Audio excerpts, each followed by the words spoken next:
Pit road. Jeff Gordon and Kevin Harvick will bring them to the green flag.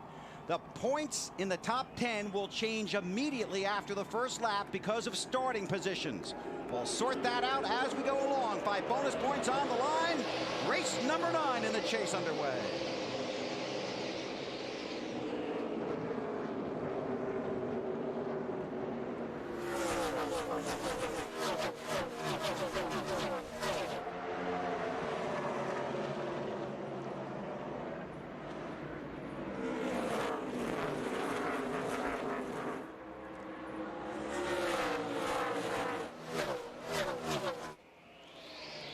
Gordon gets the 5 bonus points for leading the first lap.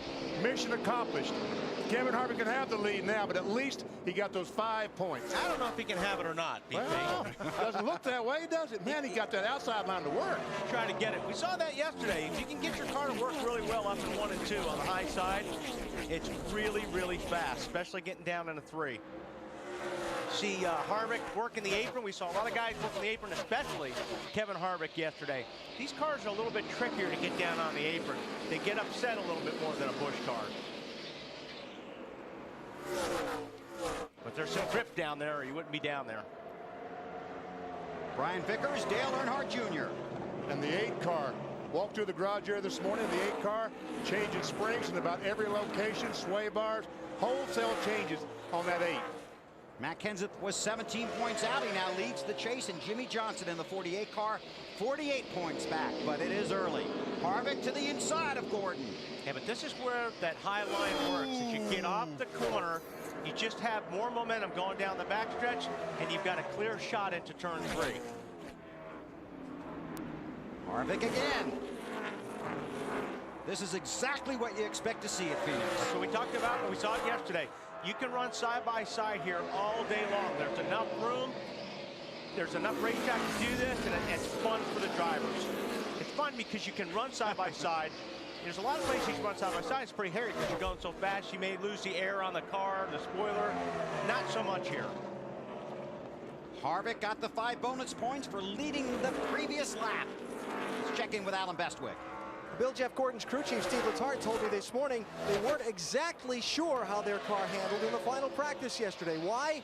Because they discovered at the end of practice they had a slowly leaking left rear tire and might have been adjusting the handling on the car, to Jeff's comments, when the car's handling was actually being affected by the flat tire. So this first run of the race, a little bit of a guess for the 24. Dave?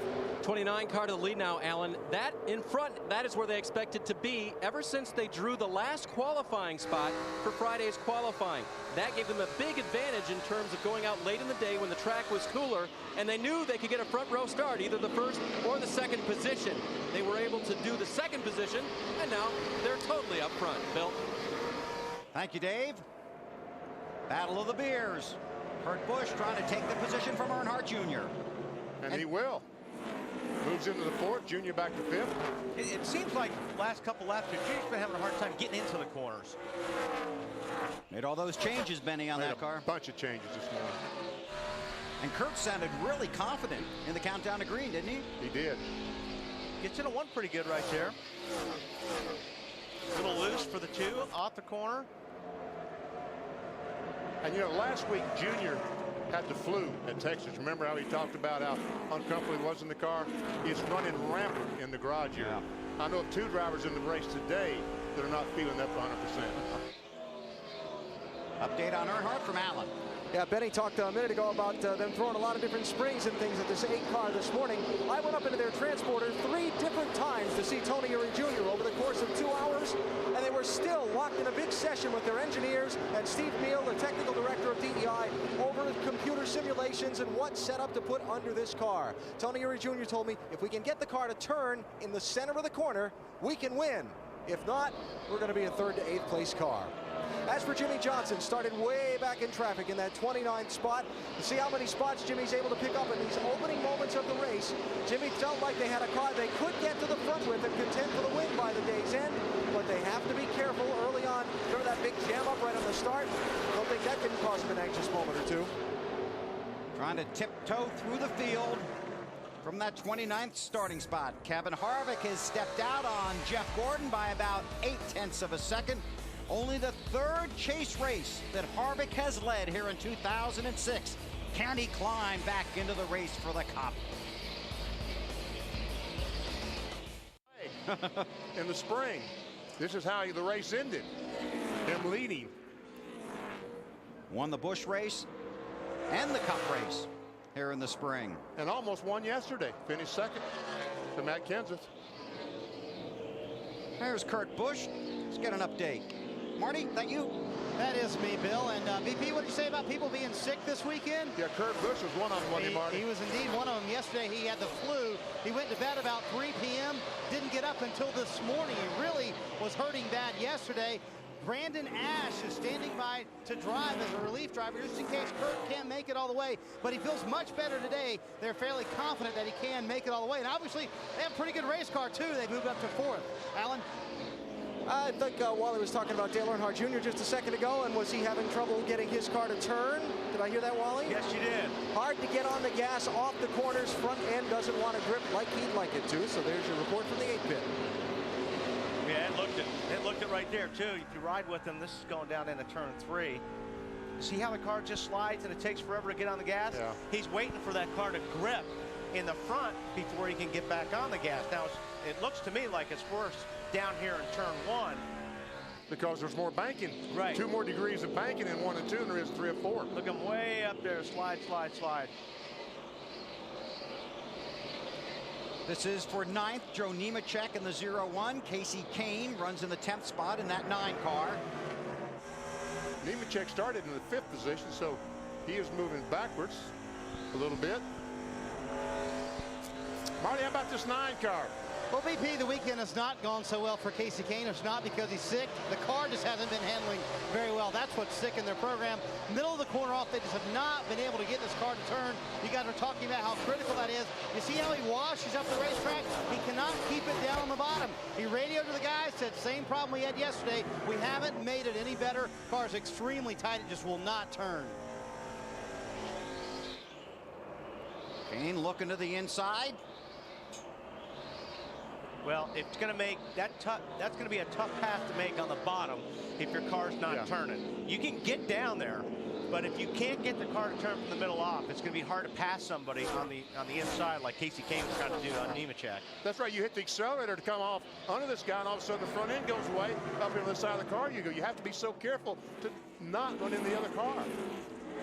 Now let's find Jimmy Johnson. There he is in the 48 car, started 29th. We are 23 laps in. He's worked his way to 17th. Well, he's picked up 1 position every 2 laps. That's not bad. And he's back on top in the point standings. Alan? And Bill, Jimmy's having a lot of fun right now. How much fun's he having? This was his team radio just a minute ago. Jimmy, you're doing a great job. Last lap was a 28.70. That's the same as the leader. I have no idea how much fun it is to drive this car right now. Okay, so he's hard at work and he's got the full face helmet on and the visor's down, but can't you almost just feel the smile on his face right now? That car is just turning so well. And you could feel that from him in the countdown to green. Right. He doesn't want to talk about racing. He just wants to go racing. And all the other drivers we've talked about, they're all pushing. Watch his car, Wally. They just keep it right there, take it right down the bottom of the racetrack. How cool is that? Beautiful. Kevin Harvick looking for the Phoenix sweep here in 2006 and trying to put himself in position to capture the Cup next week at Homestead through the field when we come back. Carl Edwards, the last 2 laps I've looked at score and monitor, he has been the fastest car. And who's his crew chief this week? Bob Osborne. He's reunited with Osborne.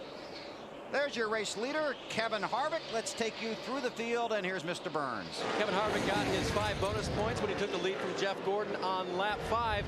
Pretty positive for Kevin so far. He's good up off the corner, just a touch free going in. They can work on that, Alan. Jeff Gordon started on pole. He's running second to Kevin Harvick right now. He's fallen a couple of seconds behind him. Jeff talking about needing more rear grip in the car coming off the corners, keeping him from getting into the gas as fully as he'd like in those turns. Dave? Allen, 25 car of Brian Vickers running up front again at the start of a race. He wants to do better than he did at Texas, where he fell back. Right now he's having just a little bit of trouble spinning the tires up off the corner. Has to really play with the throttle to make it stick. Marty? Well, Dave, despite being sick yesterday, Kurt Busch and his team tried pretty much every kind of setup known to man underneath that 2 car, and they've gone a completely different direction, something they feel like will be good for today's race. Obviously, he's gone forward, car a little bit loose. They're talking about air pressure adjustment on the next stop. You guys talked about Bob Osborne and Carl Edwards being reunited this week. They found out Tuesday afternoon at 4 p.m. that Bob would be crew chiefing for Carl this weekend and next week and for 2007. That's the plan. Carl says his car a little bit tight in the middle of the corner. That's hurting his exit speed. Alan? When Dale Earnhardt Jr. has met with reporters during his scheduled press opportunities this week, his answers have been kind of short. At one point he got asked, are you mad about something or what's going on? He said, you know, I'm really just focused on my race car, thinking about it, trying to make it better. He wants this championship badly. Right now he's running 8th. Dave? Ryan Newman remains in 7th position where he started the race. He has a new crew chief this week. Mike Nelson moves from race engineer to calling the shots. Matt Borland spending some more time with his family. It's not a foregone conclusion that Borland won't be back, but this is certainly a trial for Nelson and Newman to see how it works. So far, so good. Well, Dave, Casey Kane started 12th. He's moving forward, 11th rather. He's moving forward just a little bit. He said his condition of being tight in the middle actually is getting a little bit better. The car and lap times are getting better, gradually faster the longer they run this 9 car, which is what they were kind of hoping for today. Matt? Greg Biffle and his crew chief Doug Richard felt like the team was a 7 on a scale of 1 to 10 at the end of final practice. Just not quite there where they needed to have the balance of the race car. Now Biffle says the car is plowing extremely on exit. Doug already talking about an air pressure and possible wedge adjustment when the team makes their first stop. AB?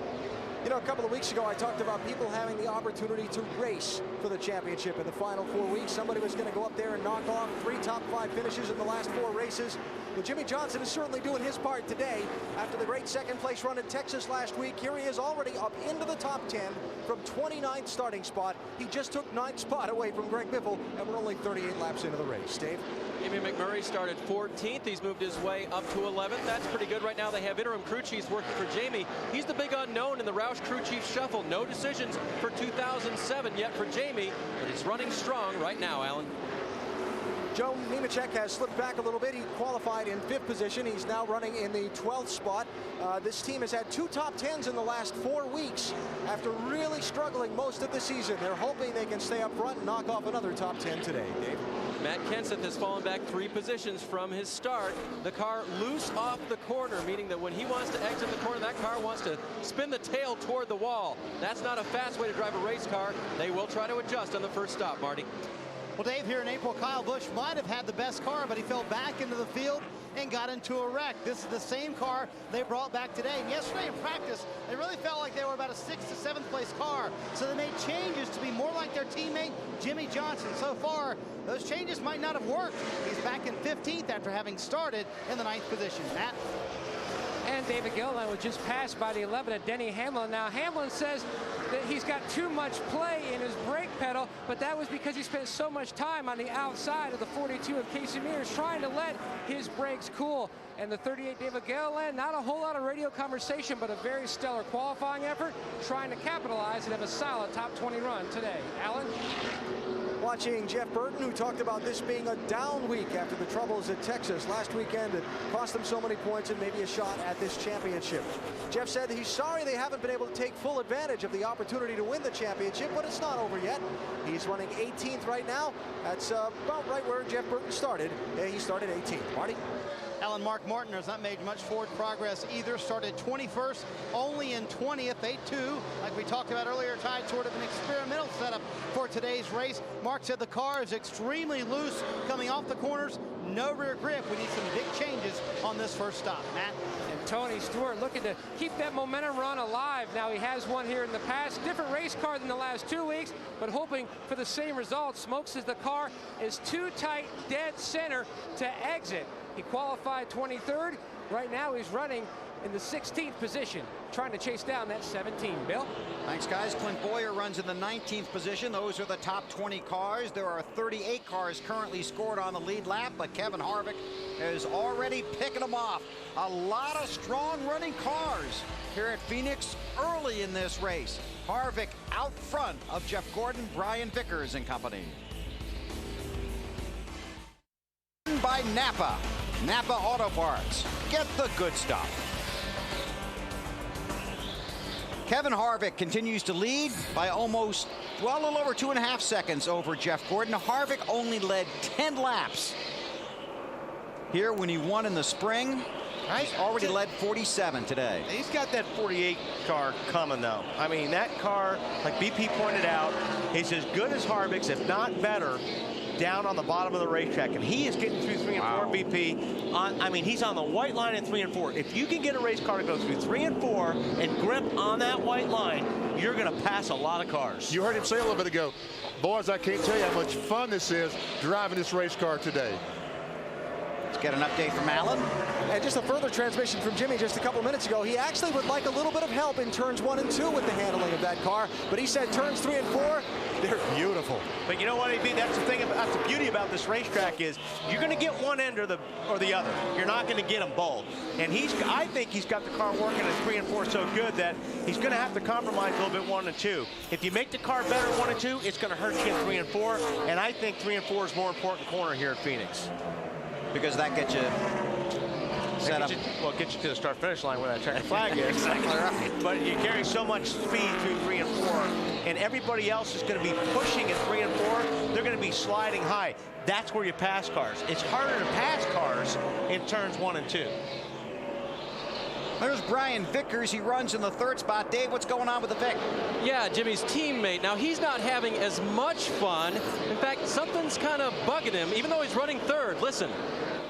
Picking up a little bit of a brake vibration. There's nothing we can probably do about it, but it is what it is. Do you feel like you're using the brakes hard or not? I'm barely using them. The car's turning too good. I don't need them. That's the problem, bud. We got to take for to use them. You know what I mean? Like, I don't know what to tell you on that deal. Drag them down the straightaway. Turn your fans off. Try to get some heat in them. So not using his brakes, Wally, is kind of bugging him.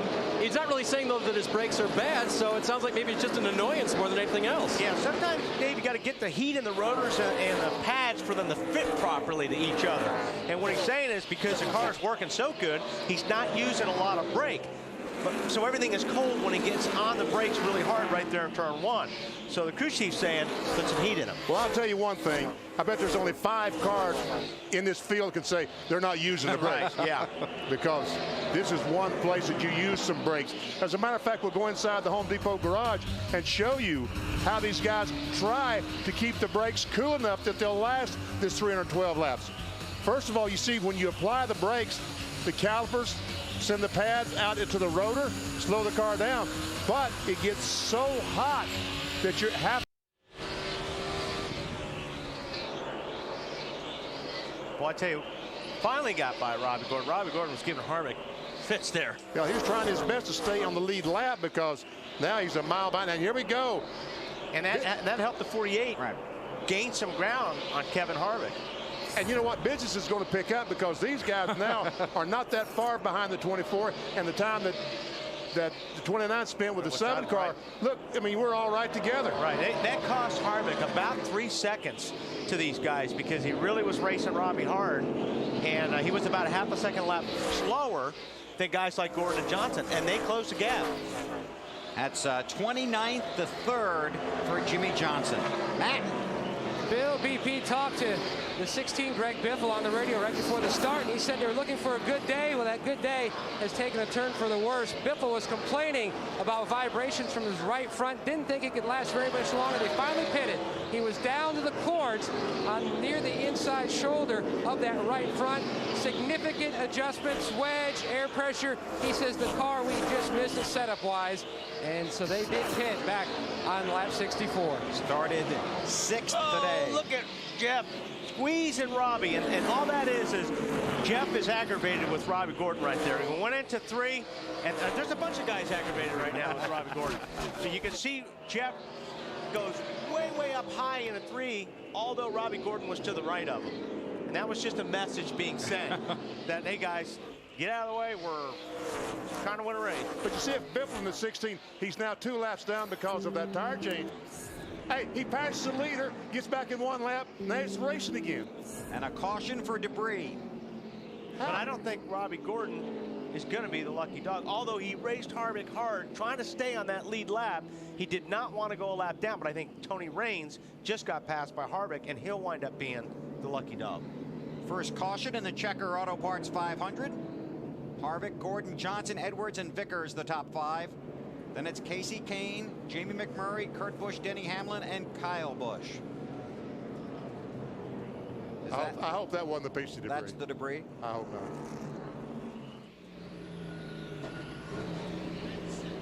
But I will say, there's a lot of happy drivers. Well, I'll tell you who's really happy. Matt Kenseth, who qualified 10th. He's running 25th when the caution came out. And you're right, Raines is the lucky dog. He will come around and be the 34th car on the lead lap. Pit road is very tricky here. It is long, tight, and curvy down there between turns 1 and 2. See how it all works out. Harvick brings them down. We start with Marty. Bill Carl Edwards running 4th will have one of the early pit stalls on pit road, so he'll pit early and then he'll have to get out and avoid those cars as they exit pit road. Carl says this car's a little bit of a tight in the middle of the corner. He says he slides for a little bit, but the exit is very good. He noticed where Jimmy Johnson was beating him. He said Johnson can roll through the center of the corner. Half pound on both left side tires for the 99. Matt? Lap cars pitting around Denny Hamlin, so he will have an easy entry and easy exit. He said he needed help most with forward bite. Mike Ford calling for a small air pressure change out of both rear tires. Dave? Kevin Harvick is already leaving, Matt. His car was a little bit tight going toward the center of the corner. A slight wedge adjustment and air pressure. Alan. 4-tire change for Jimmy Johnson. Would you change a car that was running that well? I was going to say, Alan, I'd be real surprised if somebody came back and said they made an adjustment on that car. And Jeff Gordon, a 4-tire change as well. A little help trying to get into the corners. The back end of the car wanted to come around on him when he goes down into the corners for the 24. Let's take a look at the Nextel race off of pit road. Nextel celebrating speed, teamwork, and getting things done instantly.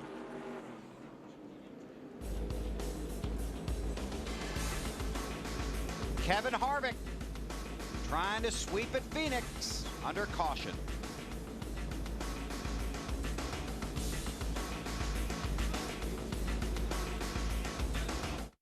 Wait, I don't think he stopped yet. Great strategy on the 17, like you said, while they are still in the lead lap, to come and stay out. They then did come in and make a pit stop to fix a very loose race car, chassis and air pressure adjustments. Watch as he makes his pit stop. And the catch can man, the fellow that catches the overflow of gasoline, puts a bar in. Now the tire hanger on the right rear goes up and makes that chassis adjustment. Takes that Panhard bar down a couple of rounds to help the car off the corner. As a matter of fact, I think we got a better example as we go inside our Home Depot virtual garage and try to show you what we're talking about. The rear Panhard bar or track bar locates the body to the frame, to the wheels. When it breaks, everything goes haywire. But as you take that down, that helps the car get up off the corner. If you've got too much bite off the corner, you can go the other direction and help loosen the car off the corner. Right, Wally? You got it. Okay. That's, wow. You were right, so I wasn't going to comment. And as the driver, you're hoping that's going to do the trick. Yeah. Now, Greg That's what Biffle, we Matt talked Kenseth about, he got a lap back, but he stayed on the racetrack. He did not pit, hoping to stay the top car and get a lucky dog on the next caution flag if there is another one fairly soon and get back on the lead lap. See what happens. Oh, Kevin Harvick got a great start, so. Biffle's going after him, though.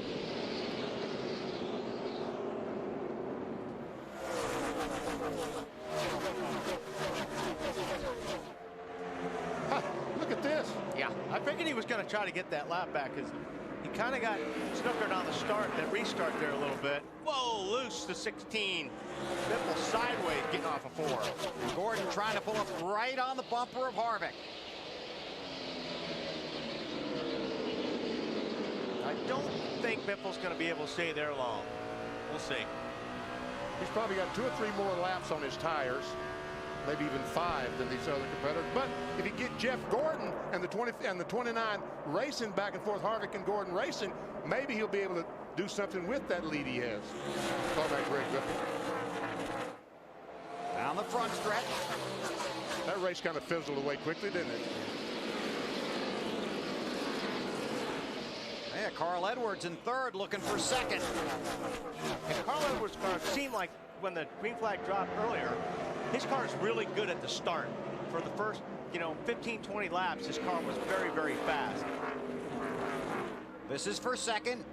Edwards trying to get under the 24, while Harvick's trying to get around Biffle. Marty. Well, he's exactly right. Carl Edwards, very good car today. He came on the radio under that caution, said, guys, this is what we need to do next year. This is how Carl's team will look next year. Bob Osborne back, as we've talked about, as a crew chief. We're going to wear him out if we do this next year. He came on the radio right after the green flag fell, said these tires have a lot of grip, but I'm not going to push it too much too early. Carl had the 4 wins last year. Has yet to go to victory lane this year. That guy right there in that blue car, I think that's the guy they're going to have to worry about, especially when they start putting laps on tires. We see another fight next to Harvick. I think once these guys start getting tire wear and the fuel starts burning off, that's when the 48 starts to really shine. So do I. As a matter of fact, Harvick may win, Jeff Gordon may win, Carl Edwards. But I tell you one, it looks like they're going to have to beat that 48 car. Man, they're good. And confident. Very confident. Ron Malek, the car chief on this car, that's been with Jimmy Johnson forever, back in the ASA days. This morning I said, how is it? He said, we're good. And he never says anything like it. He said, we're good. Well, Matt Kenseth stayed out to lead the lap. Got some work done on his car. Dave? Needed a lot of work done on his race car. In fact, didn't have good things to say about it before the stop. Here's what we picked up on his transmission to his team.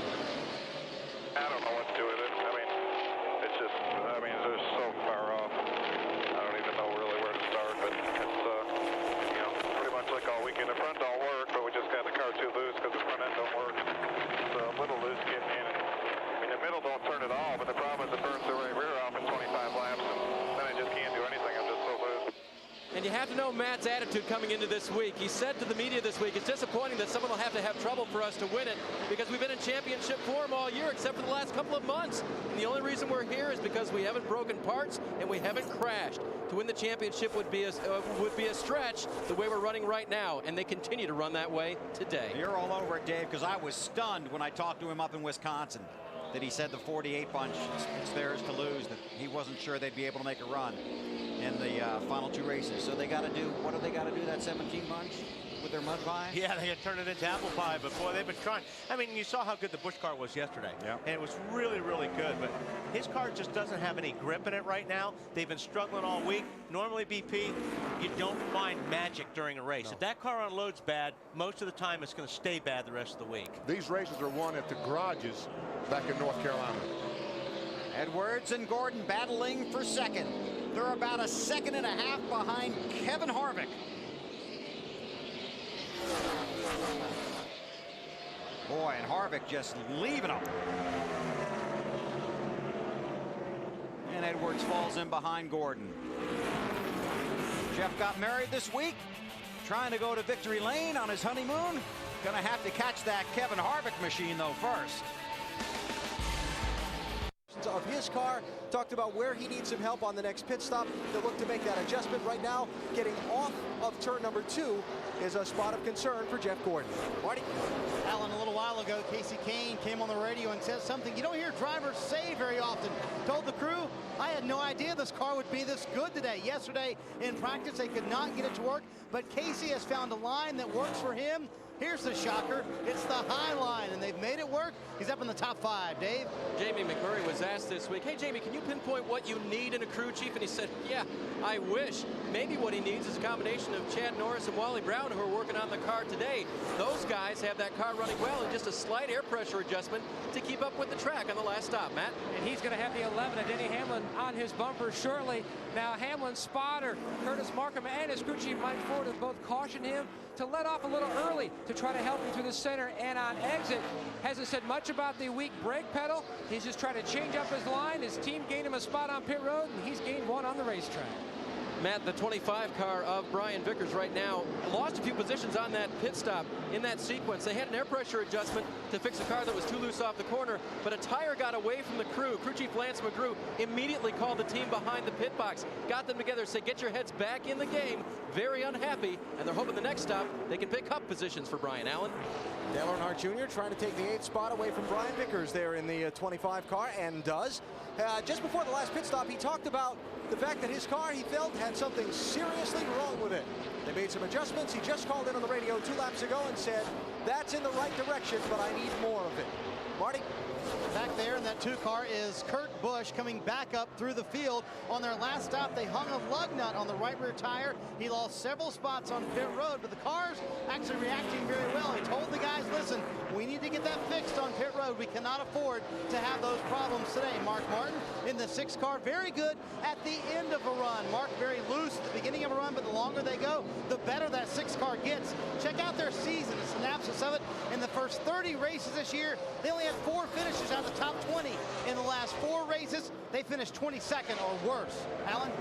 Jeff Burton, former winner here at Phoenix, started in the 18th spot. He has driven up to 12th position. Most of that in the late laps on that long green flag run. This 31 team, one of the few teams that made a really, really long green flag run in practice. Maybe that extended run helped give them some information that allowed them to pick up spots late in that run. Marty? Kyle Busch just went around Jeff Burton. He's saying his car is erratic. They made changes to make it more like Jimmy Johnson's car after final practice yesterday. We told you about that. Well, Kyle doesn't like those changes very much. Way too loose at the start of a run. He said it takes too long for it to come in. By the time it does, we've lost all this track position. Matt? In the gaggle of cars, there's the 07 of Clint Boyer. He, like the other rookie there, David Gilliland, complaining of similar things. Boyer says he needed help most on exit the car, just plowing. So Gil Martin shuffled the air pressures and made a chassis adjustment. Hasn't really seemed to help yet, waiting for everything to come up. Meanwhile, the 38, they made some small adjustments, just trying to help him most in the center of the corner, and Tony Stewart in the 16th position. The 20-car driver says his car is just still too tight. Pace much better, though, than it was in final practice on Saturday. Dave? Well, the 17 crew still trying to get Matt Kenseth as far forward as they can do. At this point, running in the 21st position. The big bullet they dodged during that first sequence was running as poorly as they did. They stayed on the lead lap, and as we mentioned, that was key to staying out and leading a lap. Bill? Yeah, he restarted in 31st, and Matt has worked his way up to the 21st position, Benny. But when that caution flag came out, he was 24th. Right. So he got 5 bonus points that he should never. He stole 5 points from these guys. He's back up to 21st. I just think that was great strategy by Robbie and Matt. Pretty good strategy by Kevin Harvick. I'm going to get out front and stay out there. Climb to 3rd in the point standings. 1st on the track in the Checker Auto Parts 500. Martin? No. It's Matt, I think, isn't it? Is it Matt? Okay, answer please. Matt Kenseth. Don't. Remember how hard they worked last year just to make the chase? Yes. They had a great run all summer and got to the chase and they're out of gas. And this year they came in as strong as you could want your team to be. And they just have not been able to find it. And it's not unlike a hitter going into a slump or a pitcher not being able to throw strikes. You don't know why you're there. Robbie Roger told me this morning, I have no idea when we flipped the switch. Because they won Michigan, they won Bristol. I mean, they were winning races, very competitive, and all of a sudden, someone flipped the switch. And they can't find they're just lost. Got to go flip it back. I said the worst part about Robbie, when somebody flips it back on, you wonder what happened then either. Mark Martin getting around Kurt Busch there. The 10th spot. It's on board with Greg Biffle. He's a couple of laps down in the 42nd position.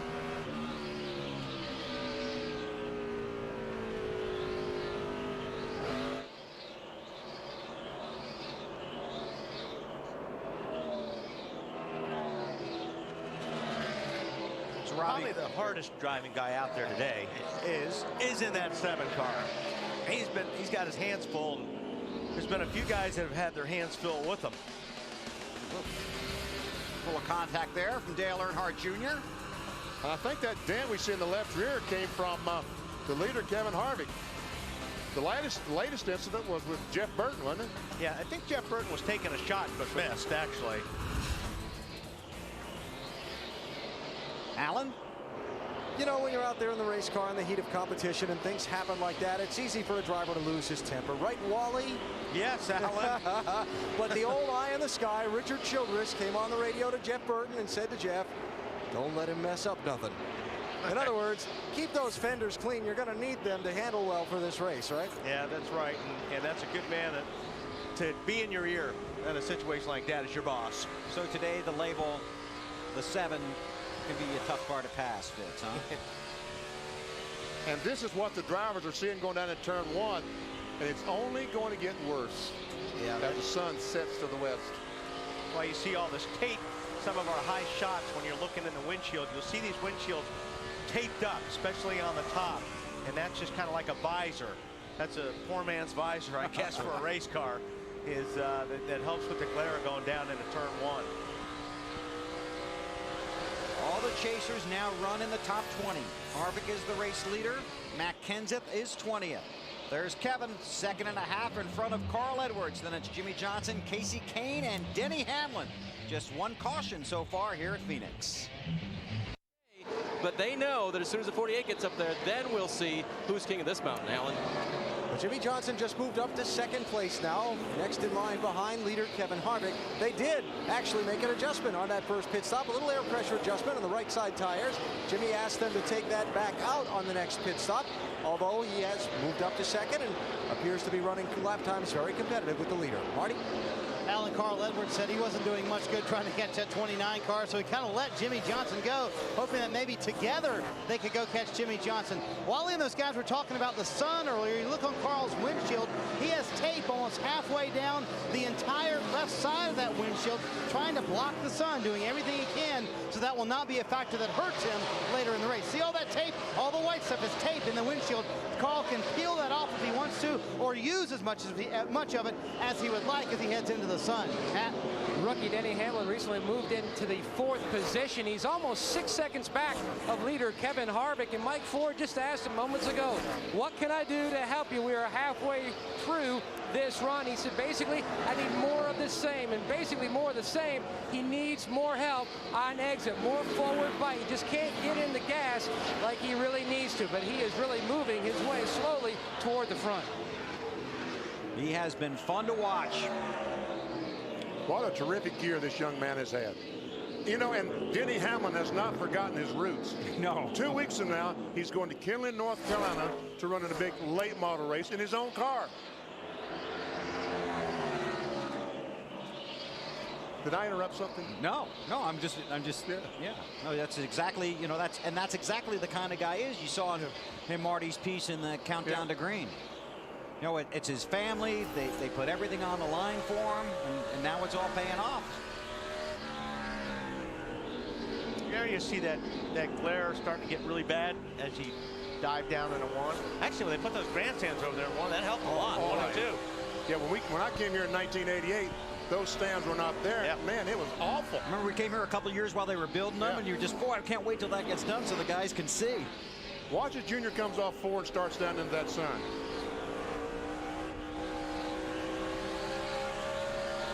Remember Jeff Gordon, Jimmy McMurray down in Atlanta ran in the back of Jeff because he simply didn't see him. That's right. He was driving in the sun, and Jeff had a tire go flat. He slowed down, and Jimmy ran right in the back of him. Didn't see him. We'll check back in about 100 laps. I think it's going to be a lot worse than it is right now. Oh. Kevin Harvick behind Kyle Petty and Ken Schrader there. That's lots of traffic, and that could get Jimmie Johnson right on his bumper. You see Jimmie Johnson right there. Harvick is going to get slowed down by this pack in front because he's got no place to go. Johnson's coming. Right on his bumper now. So Jimmie Johnson from 29th to 2nd and is about to challenge for the lead. The deepest starting spot for any previous winner at Phoenix, 29th, where Johnson started today. There he is. He's up on the For outside. the lead. And he got blocked. That's exactly what Jimmie Johnson was hoping for, and he's going to take the lead away. Oh, man, Jimmie Johnson from 29th to 1st. And that was a beautiful move right there. That was a nice move. It was a thread the needle move. Yeah, and Jimmie Johnson's part. But like I said, I think Johnson's car is the strongest car at this point in the race right now on these tires. So the longer they go, the better he goes. Oh, contact with Robbie Gordon. It has been an eventful day for that 7 car. Kevin Harvick has surrendered the lead. There's Jimmie Johnson. He is the hottest man in the chase and the leader in Phoenix. Handling race car right now. It's so early in the race. The last thing he needs to do is lose his patience and force the issue getting around these cars and ding up some fenders. Chad Knaus very calm on the radio to Jimmie, reading off his lap times and constantly saying to him, "You're doing a great job." You think he's still having fun? I know he's having fun. And let me tell you what, Bill, before the race, I was talking with Jimmie at driver introductions. He said, you know, the 6 days between races, they're the worst. He said, they're so stressful to me. It's when we actually go green flag racing. That's the fun of my week. This championship thing in those other 6 days, that's what he said. Well, it's a fun Sunday for him then. Jimmie Johnson leads Kevin Harvick, Denny Hamlin, Carl Edwards, and Kasey Kahne. Could be closing in on some green flag pit stops. See what happens here in Phoenix. Bowl bid continues for Brady Quinn and the Fighting Irish as they face Army in their final home game of the season. Notre Dame Army next Saturday, 2:30 Eastern, 11:30 Pacific on NBC. Under caution, our second one here in Phoenix. And it's for debris. And this comes just before these guys are going to have to really start thinking about stopping under the green. It's Jimmie Johnson, Kevin Harvick, Denny Hamlin, Carl Edwards, and Kasey Kahne, the top 5. Then Jeff Gordon, Dale Earnhardt Jr. Great run for Mark Martin. He's up to 8th. Jamie McMurray, Brian Vickers, the top 10. Kyle Busch is in 12th. Jeff Burton in 13th. Matt Kenseth back in the 21st position. There are currently 24 cars on the lead lap. They're all headed for pit road, Marty.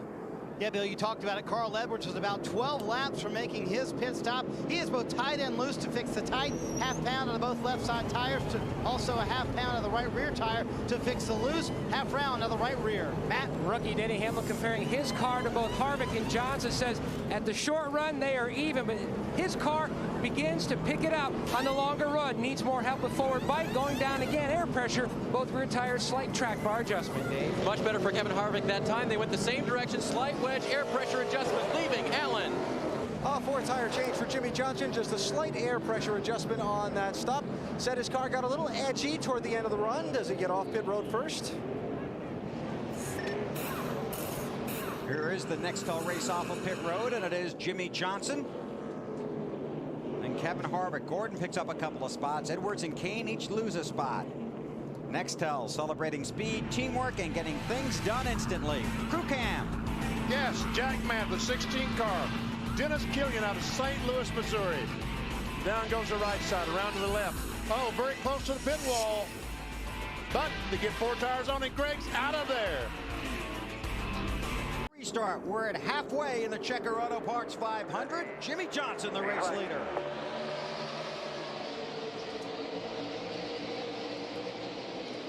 Now, these first few laps so far didn't seem to be an advantage for Jimmie Johnson. Who got loose? Little contact there. Stremme got in the back of the 41 of Sorensen. Got a little bit loose, knocked him up on the high line, but he hung on to it.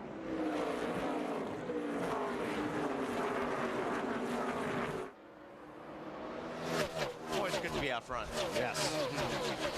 They are side by side running into each other from about 8th or 9th back. And Mark Martin's in that mess, BP, but he's had a good run. He's had a terrific run, and he talked about, for the first time in his career, starting with a car where he had no idea what was going to happen when they threw the green flag. And another guy that's had a good run is at 26. I mean, those guys really have been, it's been embarrassing for them this year. And these guys are having a really good run. Oh, here we go. There's a race now, folks. It's Denny Hamlin, Jeff Gordon, Carl Edwards. This is for third. And that 99, again, I think he's one of the better cars for the first 10 or 15 laps after a pit stop. Oh, he wanted to go down so bad, and Jeff had that spot there. Allen. Bill, Jeff Gordon's team on that pit stop made a whole pile of adjustments, including stopping to pull a spring rubber out of the left rear of the car. That can be time consuming. They made that adjustment and picked up a spot on pit road. Marty? Alan, what Wally talked about is what Carl Edwards wanted to fix on his 99 car. He said at the beginning of the run, we are excellent. I can drive down to the bottom line. I can pass most of the cars. But at the end, the car is too tight in the middle, too loose off the corners. They made several changes to work on that. And Bill, there's a battle for the lead already. Harvick right on the bumper. Jimmy Johnson closed in along the backstretch and tried to tighten it up in 3 and 4. And again, it's just the opposite, I think, for Jimmy Johnson. His car is the best car out there the last 20, 25 laps before a pit stop. So Harvick may just get this away, and Jimmy Johnson's not even going to fight him for it because he knows that 29 is going to come back to him. My race, Bubba. He'll come back to you shortly.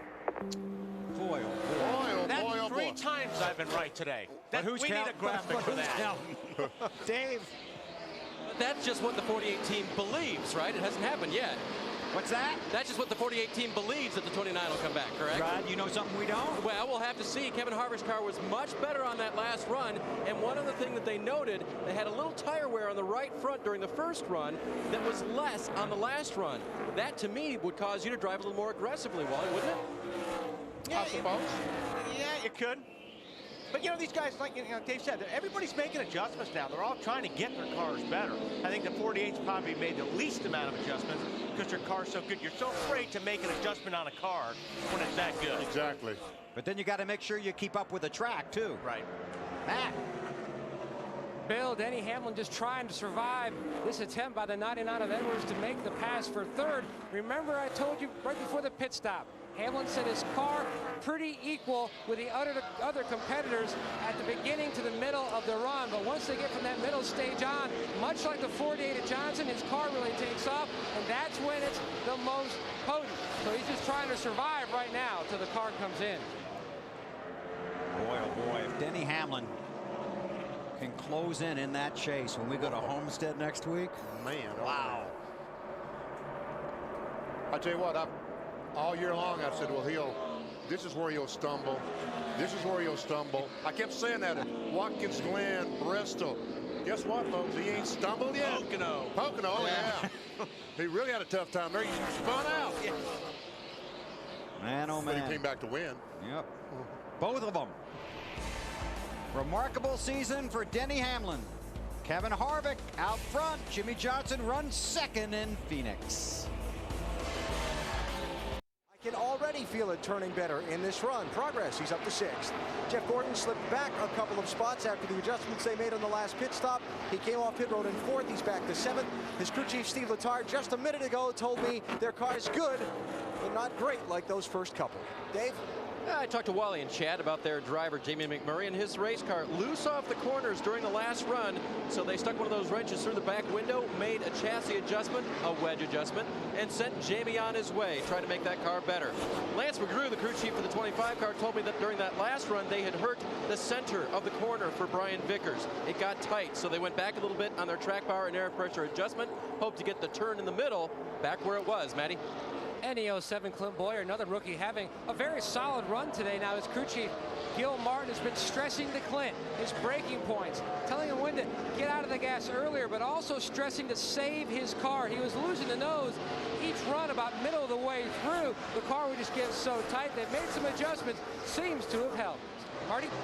Well, Matt, earlier BP was talking about Mark Martin and his team gambling on setup today. He told me right before the race started, you know, for 19 years, I've points raced. I want to have fun in these last 2 races for Roush Racing and just go out there and enjoy the day. Whether I get points or not, I want to enjoy the race. Mark right now running very well. A little bit too loose early in the run, though. Kyle Busch also with his hands full with a loose race car on the bottom of the racetrack there in that number 5. He said it feels like the rear tires on this thing are just completely unhooked. We need major adjustments on the next stop, Alan. Jeff Burton running in 13th position in the 31 car. He started 18th, came into the race 184 points behind the leader. The championship, yeah, it's a stretch from there. The object today, keep the hope alive. They've got to be about 156 points or less to not be closed out when the race starts at Homestead Miami Speedway next week. They're hoping to do that at the end of the day. Matt? Impressive run by rookie David Gilliland, hanging in the top 15. Not sure what his teammate will be as far as next year. They may not have that 88 car. He may be a single car operation. They hope to know more next week. The car still tight, though, today. He's running in the 14th position. Meanwhile, rounding out the top 15 is Tony Stewart, who's won the last 2 races coming into Phoenix. He was saying the car is on the extremes. Extreme loose in and off the corner, extremely tight in the center. I don't know what else to tell you. He said, I know you don't want to hear it, but that's what it's doing. Dave? Matt Kenseth still struggling in the middle of traffic, currently running 17th. His car is still very hard to drive. After he won the Busch Series race yesterday, he was asked a question several times, can you use what you learned today or the parts and pieces for your Busch car to take to the Cup car for Sunday? He said, you know what, we tried that at the beginning of the weekend, and it didn't work. So crew chief Robbie Reiser told me they went outside the box, went back to their old notes, and really Recovering at home and is expected to return to duty, but a lengthy recovery is in his future. Our get well wishes to Sergeant Poe, and Kurt Busch has learned that he is part of a special group of deputies here in Maricopa County. We salute them all. Kevin Harvick is the race leader. Jimmie Johnson trying to close in. 127 laps to go. Flying by at Phoenix. Half pound on the both left side tires and a half pound on that right rear tire. Trying to get that car to turn just a little bit better and maybe catch those front runners, Matt. Denny Hamlin says, I don't know what has happened to the racetrack, but I have lost so much grip. Mike Ford's calling to go back up on the adjustments they made back on the lap 151 stop to try to get more grip with this race car. Dave? And Kevin Harvick just a little bit tight in the center of the corner. Chassis adjustment as well as air pressure for Kevin. Alan. 4-tire change and adjustments on both the wedge bolts, left rear and right rear for Jimmie Johnson. Looks like they had a little trouble on the left front. Gonna lose a number of spots down there. Thought Carl Edwards might come out second, but we'll wait till the camera verifies that. Here you go, BP. 29. There's 99. 9. 24. Ooh. Where's the 48? There he is. Wow. This will be fun to watch. Oh, yes, it will. Is the lucky dog. Will be the 26th car on the lead lap. And no matter how good you are on the track, your guys have to deliver on pit road. Benny, let's go inside the NBC pit window. Yes, we'll watch the Jimmie Johnson pit stop and see what happened. He's now back to 7th position. Jack is up. Right side looks pretty good. They finished about the same time. Come back around. And watch the left front, Mike Trower. He pulls the tire, but guess what? He doesn't have all 5 lug nuts loose. He has to pick back the wrench up and then take the tire off. And Mike is just kicking himself right now. Did you see his reaction there? Right after the car went, just dropped his arms. He's one of the best. He is one of the absolute best, yes. So Jimmie Johnson came down pit road 2nd, comes out 7th behind Harvick, Edwards, Kane, Gordon, Earnhardt Jr., and Hamlin under caution in Phoenix. Yeah, because those guys, I mean, you know, it's been a slow fight today for them, but they have picked their way up, you know, 5 cars here, 6 cars there, and like you say, BP down, they're up to 14th. They get another 5, they're going to be in the top 10. Top 10. Right now 2nd in the championship standings, 42 points behind Jimmie Johnson. Field is doubled up. Pace car to pit road. Harvick the race leader. Johnson restarts 7th. Let's see what happens here. Green flag, green flag. Double file a long ways back. Yeah, so he actually started 14th. All right, Carl has shown some speed. Let's see if he can get up there and do something with the 29 car. I think he can.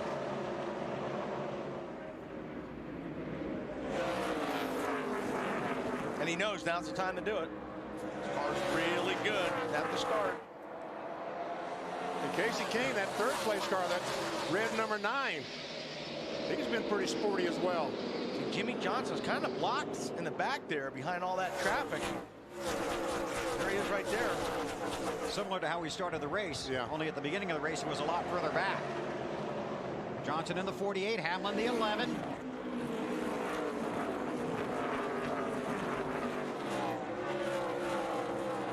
And you know, it's easier to be patient the first 150 laps. It's harder for a driver to be patient, you know, as the race is winding down.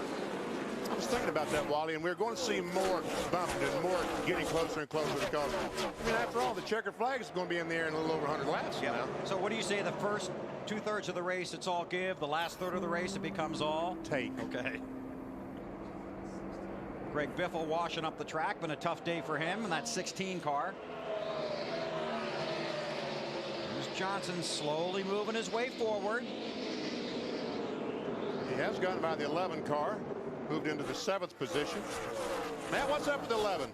Well, BP, you talked earlier how the 48 of Johnson and the 11 of Hamlin were two of the best cars late in the run, but on that last run, Denny critiqued his own performance and said he might have been a little too over-aggressive at the beginning of that run, trying to keep the other competitors behind him because he didn't want them to get by, then have to try to repass him. Might have overworked his stuff. Now he's going to try to be a little more patient at the beginning of the run, so he's got better stuff at the end. Thanks, Matt. And this is the racing you look for here at Phoenix. This is for third. Kasey Kahne in the 9, Jeff Gordon in the 24. Boy, Jeff turned dead left. It was a great entry into that corner going in turn 3. Earnhardt Jr. trying to close up behind. Yeah. Well, that was close. I know. I mean, Gordon wanted to get in front of the 9 really bad to make that pass because he can run side by side here for a long time. But he got a clean shot up the racetrack off of 4. Took the spot. Marty. Well, guys, Kasey Kahne came on the radio after that stop, thanked his guys for the 2 spots that it gained him. But I'm curious, Wally, a couple things going on. Kahne's car is better on the longer run. Takes about 10 to 12 laps for it to come in, and he's been on the high line the entire time. But would you not move down to maybe block Jeff Gordon from the low line that he likes, even though the high line's better for you? No, I think what he's doing is the right thing. I mean, if his car's going to come in later, there's no sense of really fighting the issue there because that's when you get tangled up and get in a wreck. So, and a lot of times if his car's working in the high line, if you get down in the low line, it really screws your car up and it can really cost you a lot of time. And it's so, after these guys have seen him all day in that high line, if he suddenly goes to the inside and they're faster, they might crash him because they don't expect him to go down there. Earnhardt Jr. all over the back of Kasey Kahne, Alan. You know, Bill, this team has come into this race with some real momentum. They've had top 6 finishes in 4 of the last 6 races.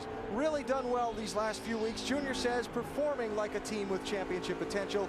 If they get a good top 3 or 4 finish out of this today, they will have done a champion's work because they have had to make some serious adjustments on this car. It keeps getting better every run of the race, and they're looking better every run of the race, huh? Bad. Oh, great run he got off that corner. Yeah, he got a really good run off that corner and gonna take that spot. Such a run it even surprised him. Earnhardt looking back at Kahne. Looking ahead at the sun.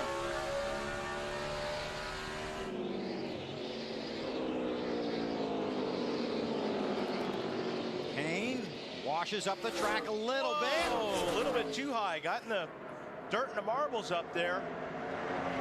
Here comes Jimmy. And I'll tell you, I got it. J.J. Yaley is a local. He's from Phoenix. And he's a lap down, but he has run with his leaders almost all day long. Yeah, he's got a huge rooting interest here. J.J. Yaley does. Oh, there's Harvick out front. Carl can't catch him. See what happens when we come back.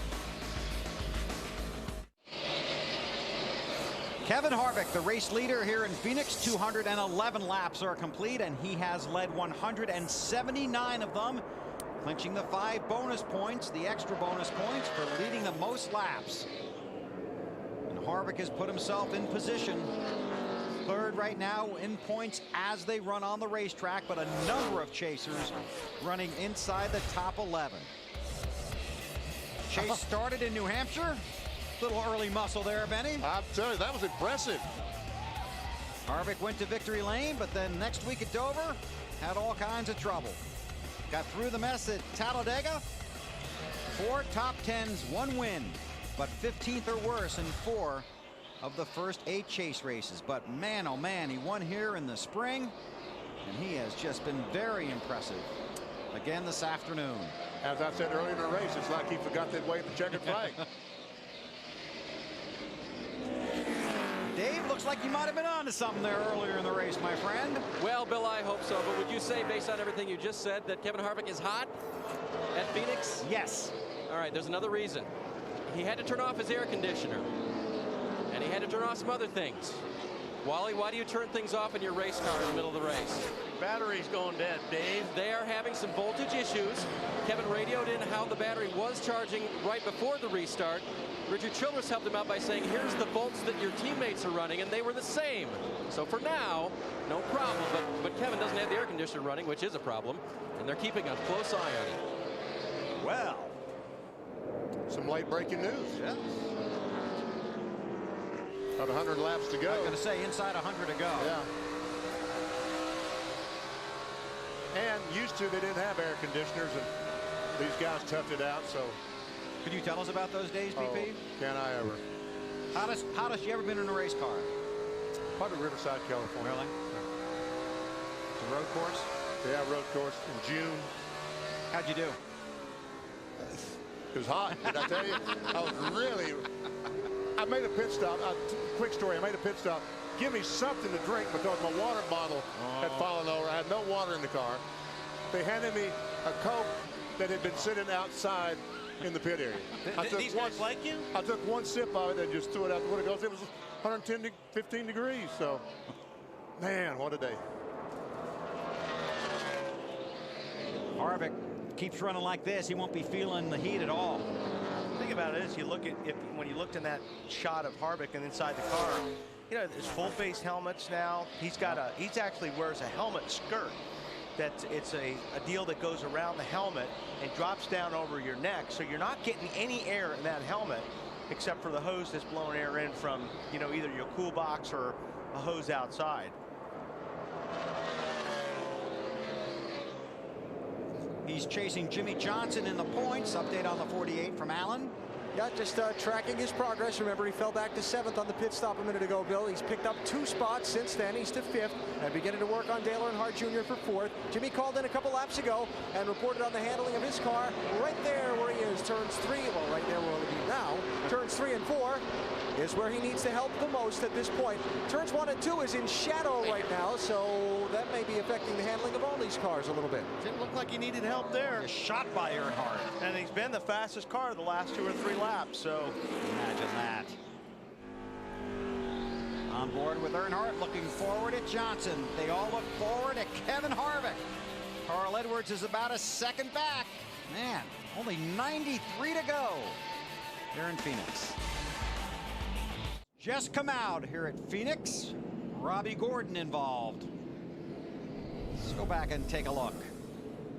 With 61 and 7 of Robbie Gordon side by side. Robbie's smoking, though. Was he? Yeah, there was something smoking on that car.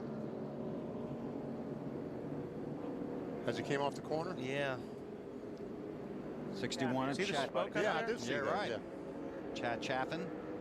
They're only 4 or 5 wide there, wasn't they?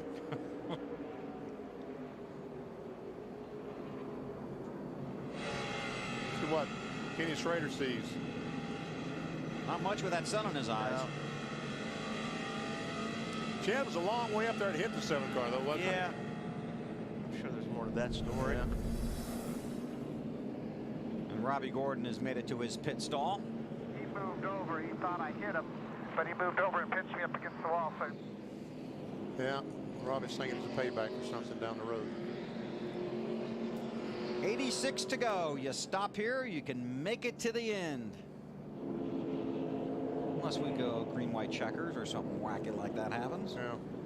Run 50 laps of overtime. Yep. but that's not going to happen. They can make it from here. It's Harvick, Edwards, Jeff Gordon, Jimmy Johnson to 4th. Earnhardt Jr. is 5th. Kasey Kahne, Denny Hamlin, Jamie McMurray, Kyle Busch, Clint Bowyer, the top 10. Jeff Burton is 12th, Mark Martin 13th, Matt Kenseth is 14th. All 10 chasers run in the top 14 positions. They head for pit road. Here's Marty. Carl Edwards wants a slew of changes. Bill, he said this is the worst the car has been all day long, but it's still pretty good compared to everybody else. Tight in the center, loose on exit, a ½ pound out of the right rear tire, ½ pound out of both left side tires, and a half round of wedge out of the right rear. He said the car just slides in the middle of the corner, and then on exit, it's too loose. Dave? One of the electric devices Kevin Harvick had to turn off was the right front fan to the right front tire. That has tightened the car up. They will have to loosen this car with a chassis and air pressure adjustment. Alan. Well, we talked about Jimmy Johnson having a little issue on the pit stop last time. Looks like things are going a little bit better on this stop. Up to Jeff Gordon, going to take 4 tires there. They had a little trouble on the left rear, looked like on the 24, but I believe he might have gained a spot on the stop. Looks like he beat the 8 car out, Alan. Hectic race off of pit road. Let's take a look at it. There's Harvick. Boy, what a day he's having. Carl Edwards. Then Jimmy Johnson and Jeff Gordon. Jr.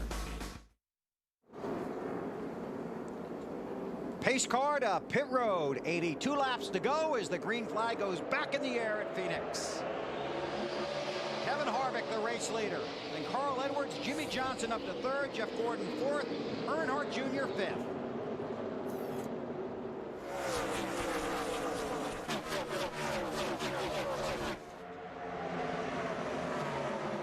Yeah, Wally, this is about the spot you don't want to be in with all those cars around you.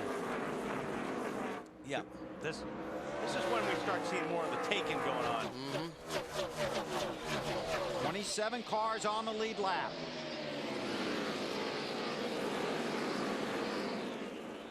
Well, those Roush drivers just love that late entry into turn 1. So how the 99 swung out from behind the 29 to turn right so he could get down to the corner and watch again.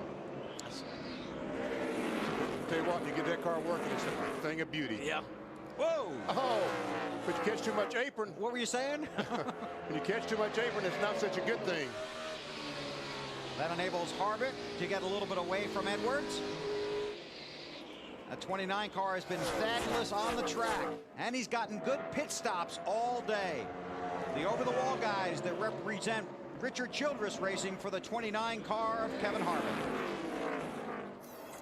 Josh Mick, Houston, Texas. Jason Pulver, Tucson, Arizona.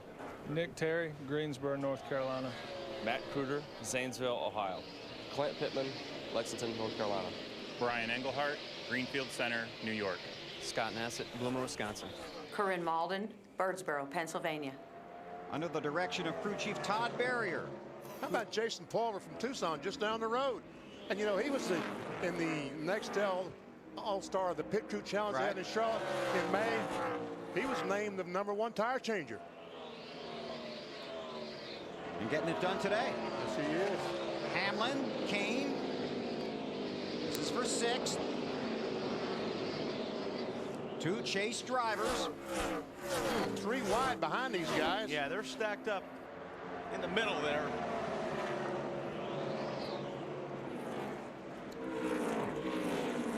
Well, it's gotten back down to 2 wide now.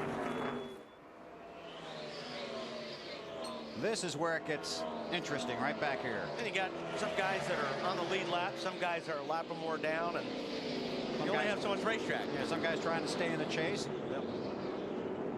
And McMurray just trying to get a finish. Wow. I think he may have left a little rubber on the wall that time. I think he might have hit it, yes.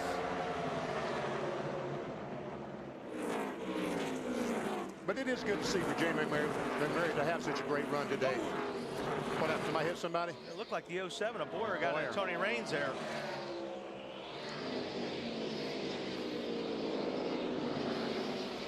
Now for 2nd. I'm telling you guys, it's 48. Just give another 10 or 15 laps. Yeah.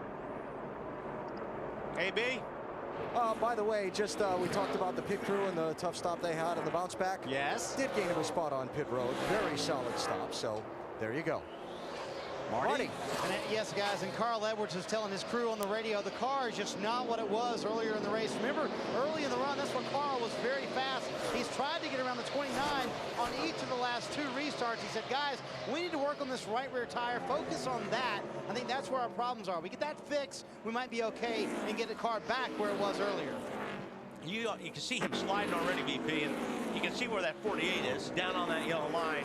It's just a matter of time before Carl slides just a little bit too much, and that 48 is going to be on the bottom. And go ahead. And Jeff Gordon, looks like they've made some good corrections on that 24 car. He's pretty competitive right now. Got 6 chasers running in the top 7 positions. Kevin Harvick won at New Hampshire, trying to win at Phoenix, sweep here for this season, and keep the cup within reach. As they can do it. So he started 29, tiptoed his way through the field, then got to the lead. Has led 27 laps today, now runs second to Kevin Harvick. Johnson is the championship leader, 1 race to go after today. Next Sunday in Homestead, Florida, the Ford 400. Harvick, and just putting an exclamation point here on the season for Richard Childress Racing. And whether they win the Cup or not, you know, Harvick won at New Hampshire, Burton won at Dover. They both made the chase. Harvick running well here. It's a big turnaround. Yeah. Big turnaround where that team was a year or 2 ago. It was just fantastic.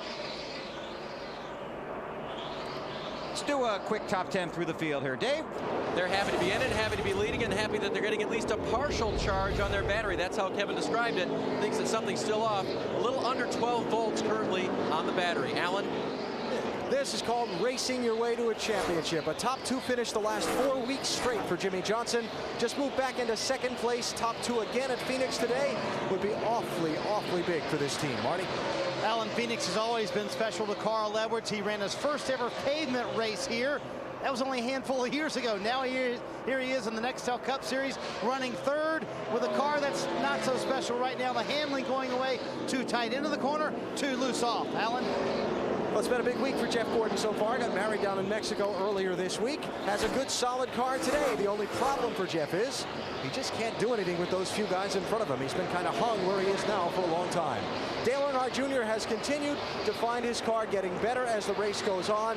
He needs a little bit more, though, to get up and try and take points from Jimmie Johnson, the man he's chasing for the championship. Johnson ahead of him on the track right now. Matt? Denny Hamlin working on his 4th straight top 10 finish. He asks his crew chief Mike Ford, am I getting slower or is the competition getting faster? Mike responded by just saying it's a little bit of both. His biggest issue is just dirty air. They shuffle the air pressures back on lap 226. He's hovering right there in that 6th position. Marty?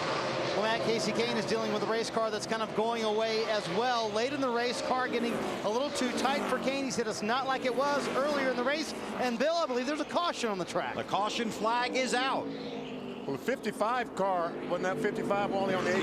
Yeah. Up in 3 and 4, but he is making the pit road. Evidently, some more fluid back on the track. Yeah, he had gone to the garage, came back out. They did a little bit of work on pit road, came back out on the track. And now he heads back to the garage again. 5th caution period of the race. And just 60 to go. He's lucky that thing will coast all the way to his stall. His truck, actually. Harvick the race leader, then Johnson, Edwards, Gordon, and Dale Earnhardt Jr. Well, Wally, I guess they all got to stop getting tires, don't you guess? Yeah, I think they probably will. And these top cars, I'm sure, will all change 4, but somebody back there might change 2. Based on some of what they saw yesterday.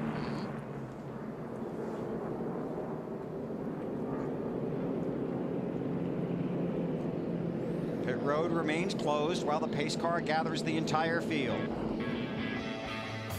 Matt Kenseth, the 2003 NASCAR Nextel Cup Series champion, has 4 wins this year.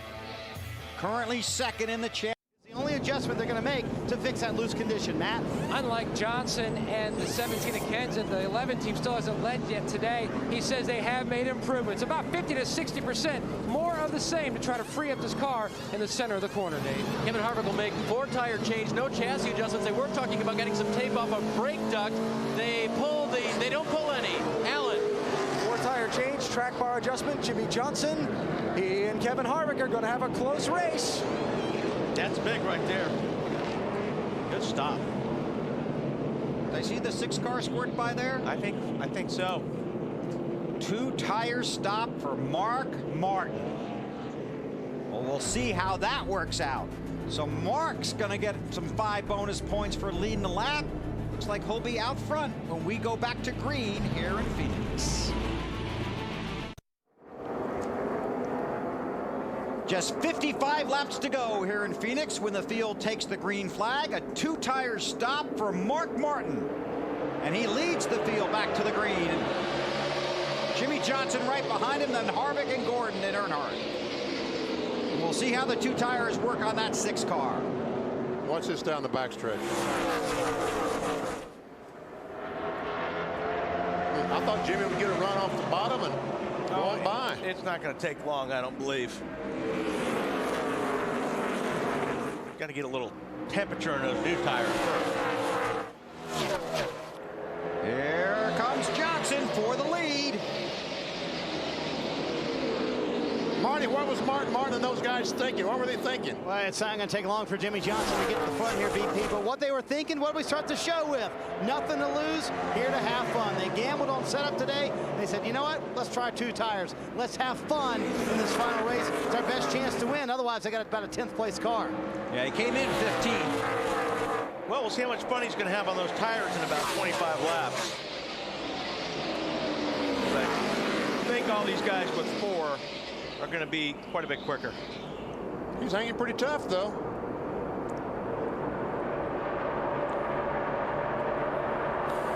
Harvick watches from 3rd as Jimmy Johnson and Mark Martin battle for the lead. All 3 of those drivers in the chase for the cup. And Jimmy Johnson is very content in knowing that Mark Martin is not going to do something stupid. I mean, he's fine with racing them side by side because he knows that Mark is not going to do something to put him in a perilous position. Because Mark's a clean racer, a gentleman racer. Oh, unbelievable. Uh-oh. Problem is, he may lose the spot by being too patient with him. Harvick. Alan, what's going on? Haven't heard anything from Jimmy on the radio. I was just thinking the same thing that you guys just talked about, which is he's got to be careful. He's got more to lose than these other guys do. Well, he lost 2nd. Now he's got Gordon coming behind him. So it's Martin, Harvick, Johnson, Gordon. And that 40 car of David Stremme is a lap down. All right, Earnhardt Jr. runs 5th. Right now, all the chasers run in the top 12. And Matt Kenseth has picked up another spot. He's 11th now.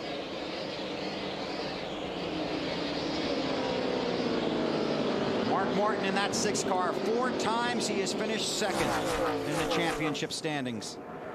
He's never won the championship.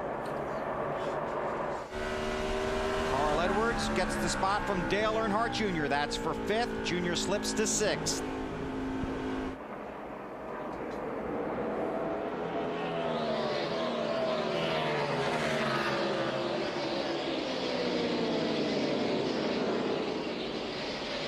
Now Harvick trying to rope in Martin. Tell you, Mark has had no luck in the chase. Trying to make some of his own here with the 2 tire stop. Caution. Motor behind you. 49 car smoking. Mike Bliss.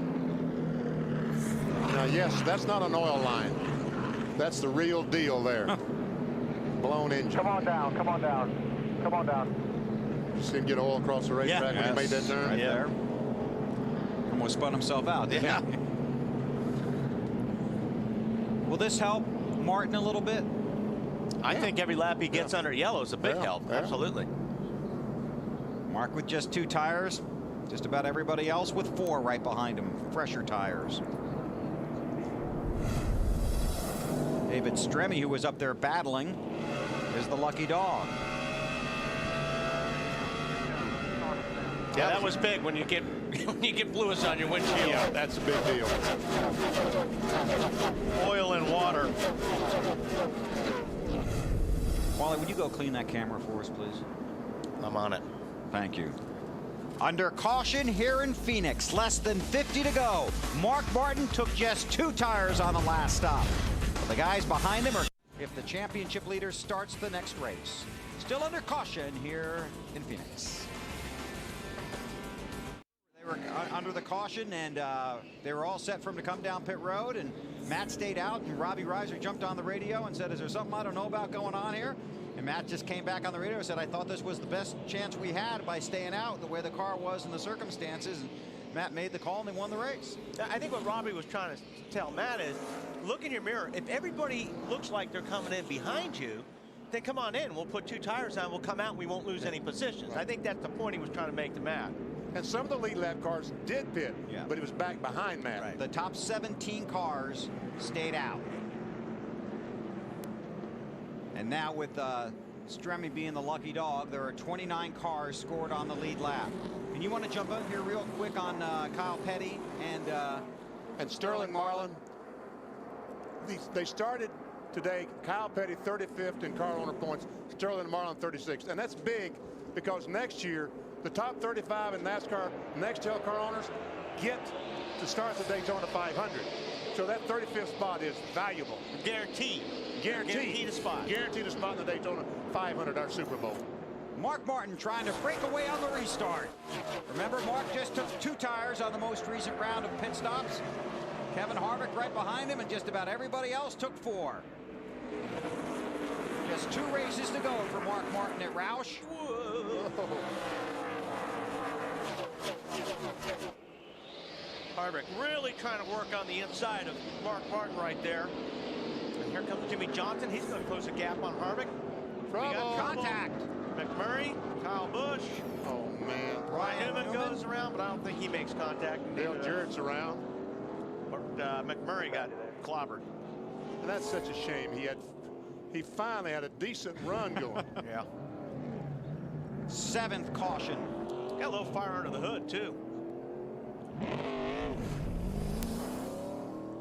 You see it right there in the back, and it looks like he's going to get turned by Tony Stewart. It looked like McMurray came up. He kind of came in front of Stewart, thought he was clear. And he hit everything. Yeah. Cars, walls, inside walls, outside walls, cars.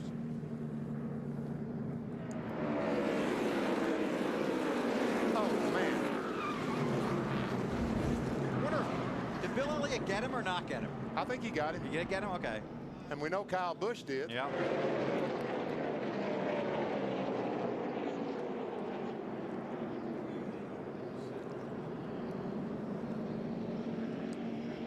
Well, that's the kind of chase it's been for Kyle Busch.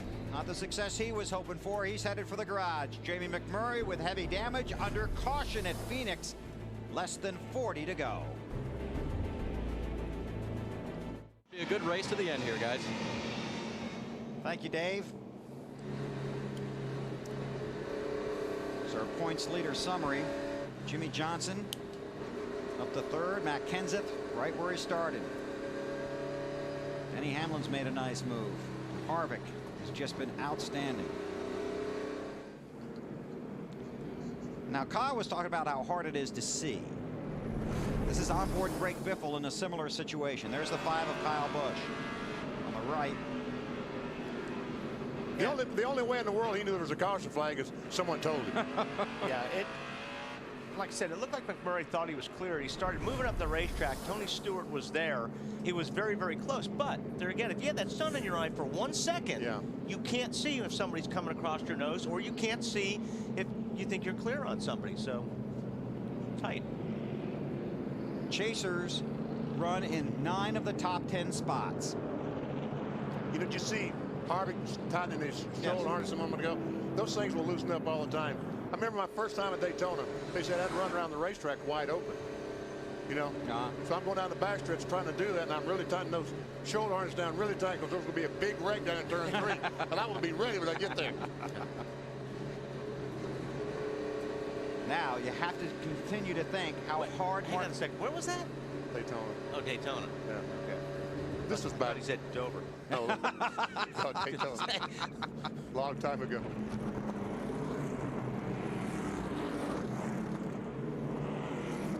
Watch Giant star Tiki Barber on what it's like to knock heads with Brian Urlacher on Sunday Night Football.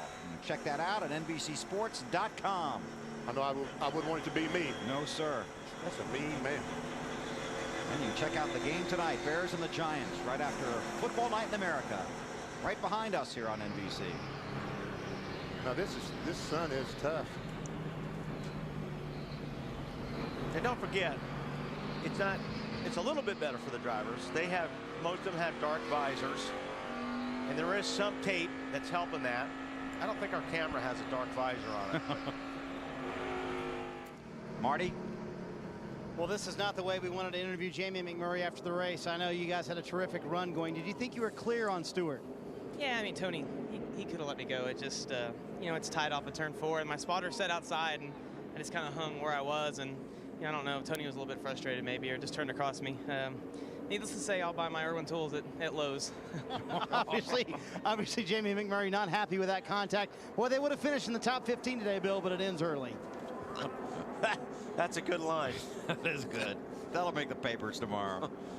All right, 32 to go. 31 when they get the green flag, and the Checker Auto Parts 500. All right. Find out how these caution laps may have helped Mark Martin. See if those two tires can stand up against 4. These caution laps are definitely helping Mark Martin. Buying him some time. Boy, he's got 2 angry drivers behind him right now. Oh, he does. Aggressive, angry. It's Kevin Harvick in the 29, Jimmy Johnson in the 48. Here comes Gordon in the 24. Trying to work his way free of the lap traffic. Then it's Edwards and Earnhardt. I think Harvick knows he really needs to try to get by Mark if he can, because Jimmy Johnson's right there and he looks on the inside. Let's see if Mark can hang tough this time. No. Harvick gets by. Now Johnson's going to try and get second. And Harvick is hoping that Mark will race the heck out of Jimmy Johnson right now. And it doesn't look like this is going to happen. Looks like Jimmy is going to get a little bit aggressive and take that second spot away. Marty? Well, I was going to tell you guys that head cheerleader / crew chief Pat Tryson was trying to convince Mark, don't worry about those tires. They're all even now. You're as good as those guys. They won't get around you. It's a little too late. Well, unfortunately, the tires may be more even than they were when we first started, but the 6 car has not been the class of the 48, 29, 24 today. Gordon going to try and get third from Martin.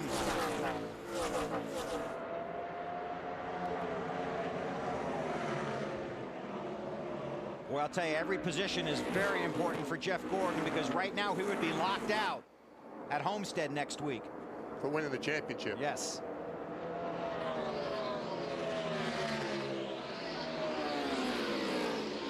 Right on the border.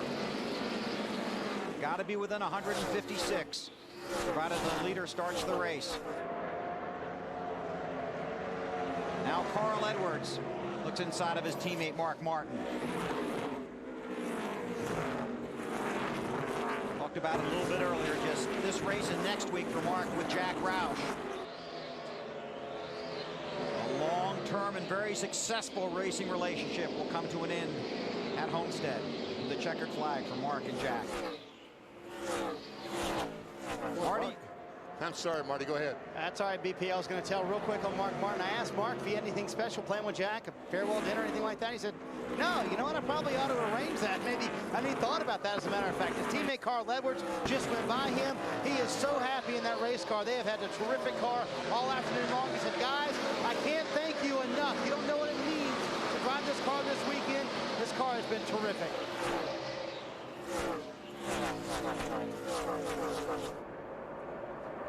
There's your race leader, Kevin Harvick, and right behind him, Jimmy Johnson. Running almost the same speed around this racetrack. And the trend has been that Johnson has got stronger deeper into the runs. Yeah, we've seen it pretty much the whole race, but there again, these yellows aren't helping Jimmy Johnson and are helping the 29 car of Kevin Harvick. Dave? And just to talk chase a little bit here as Jimmy Johnson tries to pursue Kevin Harvick for the lead here. Harvick was asked this week what he thought he had to be in position-wise leaving Phoenix, going to Homestead to have a shot at the title. He said within 30 points. Well, he started the day 105 back. You just put up the points recently, and the biggest problem is that Jimmie Johnson has also had a great day, and right now he's not gotten that close. All right, every driver is rooting for himself in this race, but everybody's rooting against Jimmie. Right now, Johnson leads Kenseth by 57 points, Alan. Well, Bill, Jimmie Johnson right now in position to grab his 5th straight top 2 finish. An incredible rally from this team after the problems they had at the beginning part of the chase. Will Jimmie be disappointed that he wasn't able to stay in front of Kevin Harvick? Yes, because he wants to win the race. But Jimmie will also know that, whoop, got a caution. Yeah. Sterling Marlin. No, Sterling Marlin, he was 35th in car owner points. This is going to put Kyle Petty back up there. Oh. Dale Jarrett also involved. Bad break for Sterling, good break for Kyle. Man, oh man. Either got loose or something, overcorrected right back up into him, put him in the outside wall. Is that Dale? Sound like it. And this could work to Kevin Harvick's favor. Yeah. Yeah, I think it will. I mean, every yellow helps those guys. Shortens the run.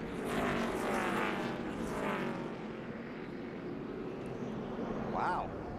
Yeah, Sterling Marlin got sideways, and he corrected, and when he corrected or overcorrected, the 88 of Dale Jarrett was up above him, and Dale just got gobbled up in that wreck. So that's what he's talking about. He overcorrected. Yeah. The 10 of Scott Riggs is the lucky dog. He will come around and be the, well, probably the 27th car on the lead lap. Sterling trying to get to the garage. And we work caution number 9. Check that, number 8, our 8th caution. There's DJ climbing out. One more ride for him at Robert Yates Racing next week at Homestead, the Ford 400. And next year he goes over to drive at Toyota for Michael Waltrip.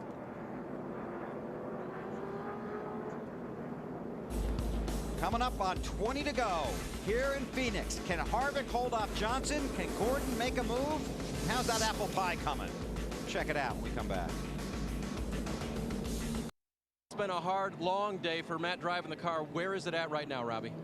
I was just too loose on the beginning of the run, and then tightens up as we go, and it just the thing is really terrible. It just I don't know what else to tell you. Just struggling really big here.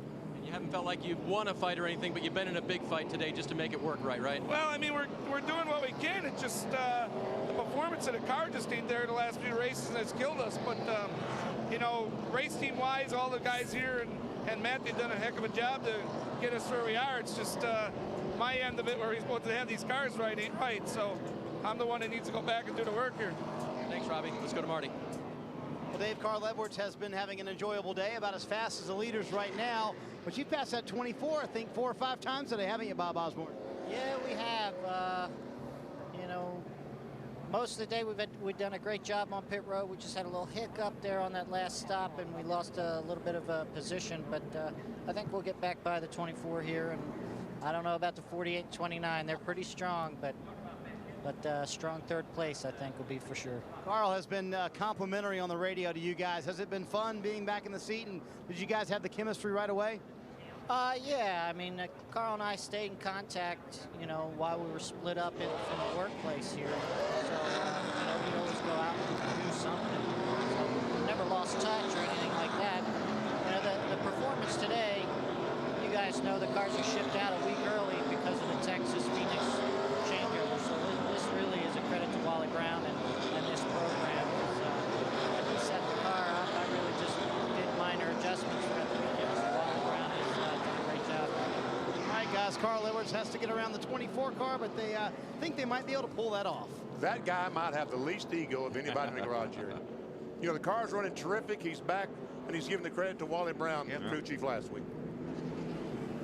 Fielder's gotten the 1 to go. Well, you know, it is true, BP. I mean, you don't just wave a magic wand on We said these earlier, cars. Right. You win the race back at the garage. It's killing him. Yeah. Robbie Reiser. You could tell in his interview. Yeah, and you can see it in his face. It's himself. Yes. He's taking. Yeah. He's blaming himself, nobody else. Really wanted to get it done. 16 to go when they take the green flag here in Phoenix. Next to last race of the season.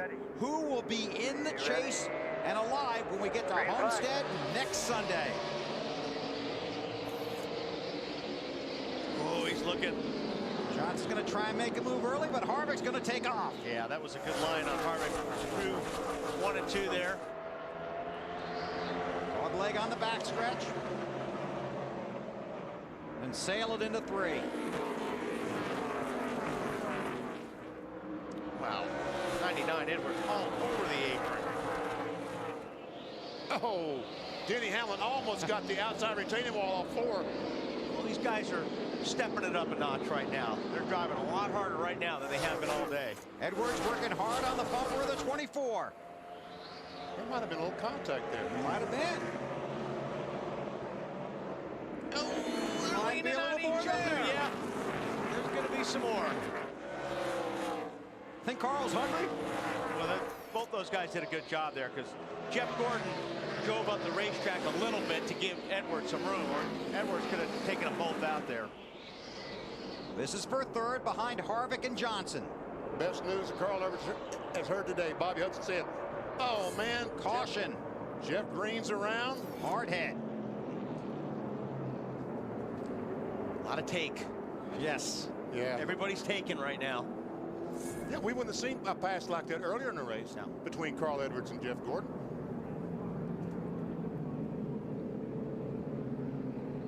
Lucky dog goes to Kyle Petty. How about that? Will come around, be the 28th car on the lead lap. Safety crew to Jeff Green's car. First look is already underway.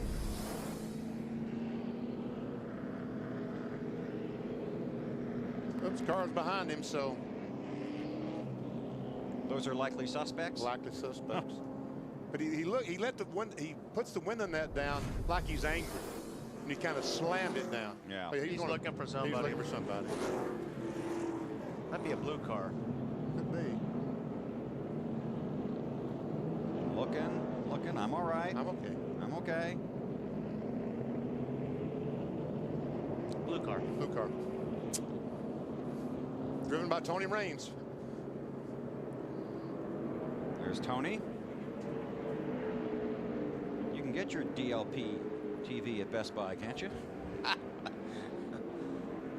believe so. We'll have to ask Jimmy McMurray where he gets his. We know you can at Circuit City. Yeah, you sure can.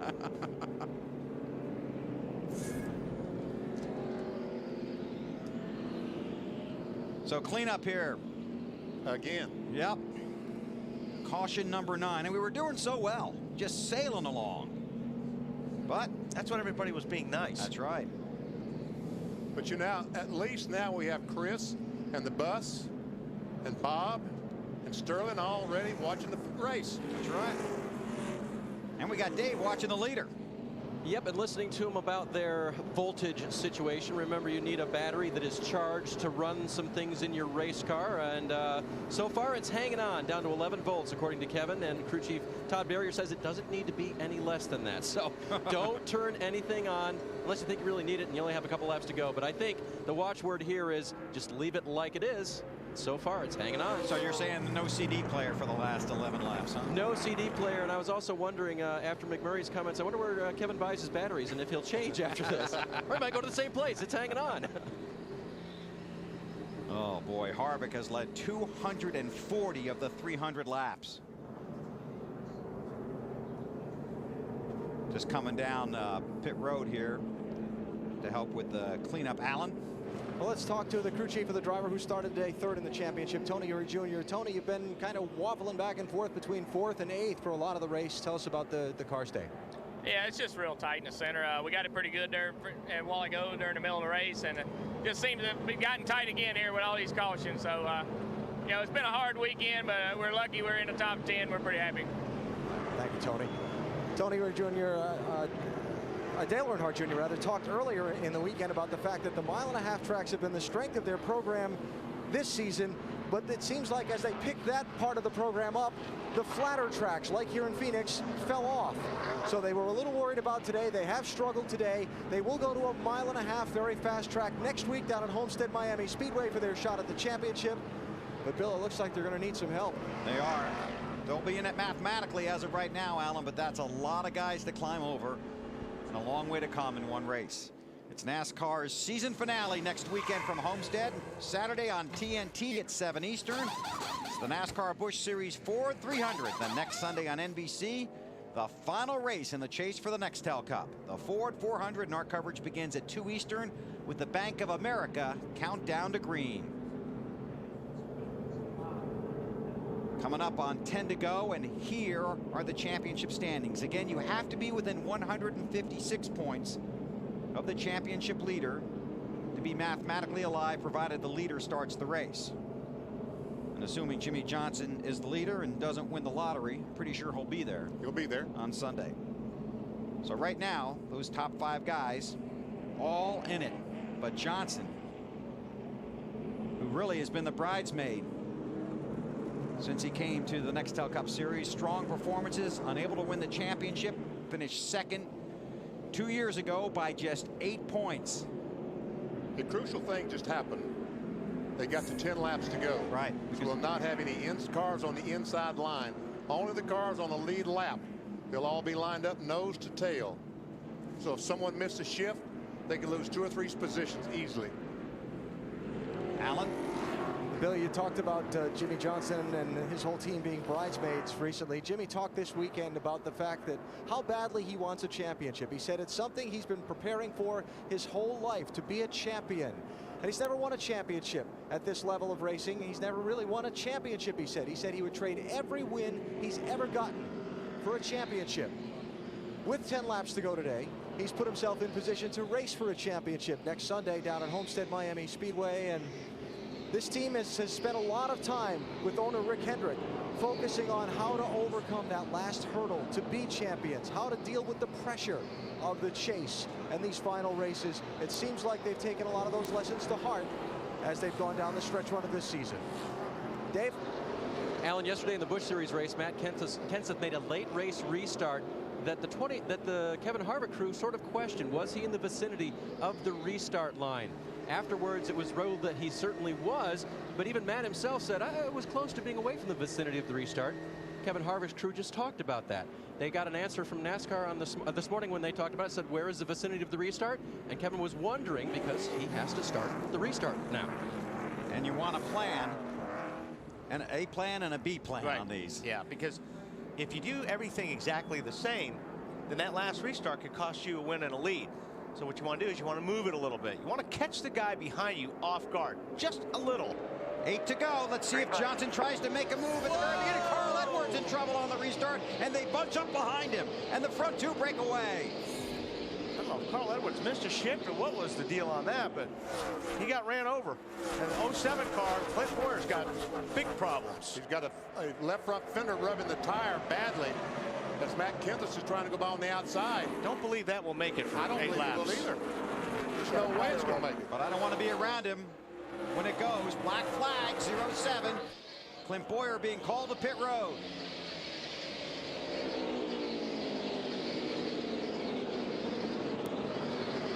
Harvick strong. Oh, the 42 goes around. Right in front of Stewart. Caution. Keep on, caution's out, caution's out. Stand up. Hold the brake.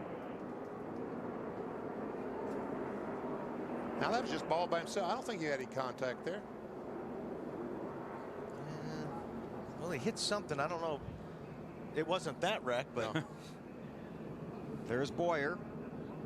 There's Mears. So we see some damage on the right front fender on the 42. This is a break for Clint Bowyer. At least he gets to stay in the lead lap. He's just sitting there, trying to get it refired. There he goes. He's got a lot of damage on the left front, too. A lot of damage. Yeah, he does. Okay, let's go back and walk through this. Let's take a look at the restart first. Single file restart. Watch the 99 car. Third car in line. The first 2 cars will take off. It looks like he missed a shift.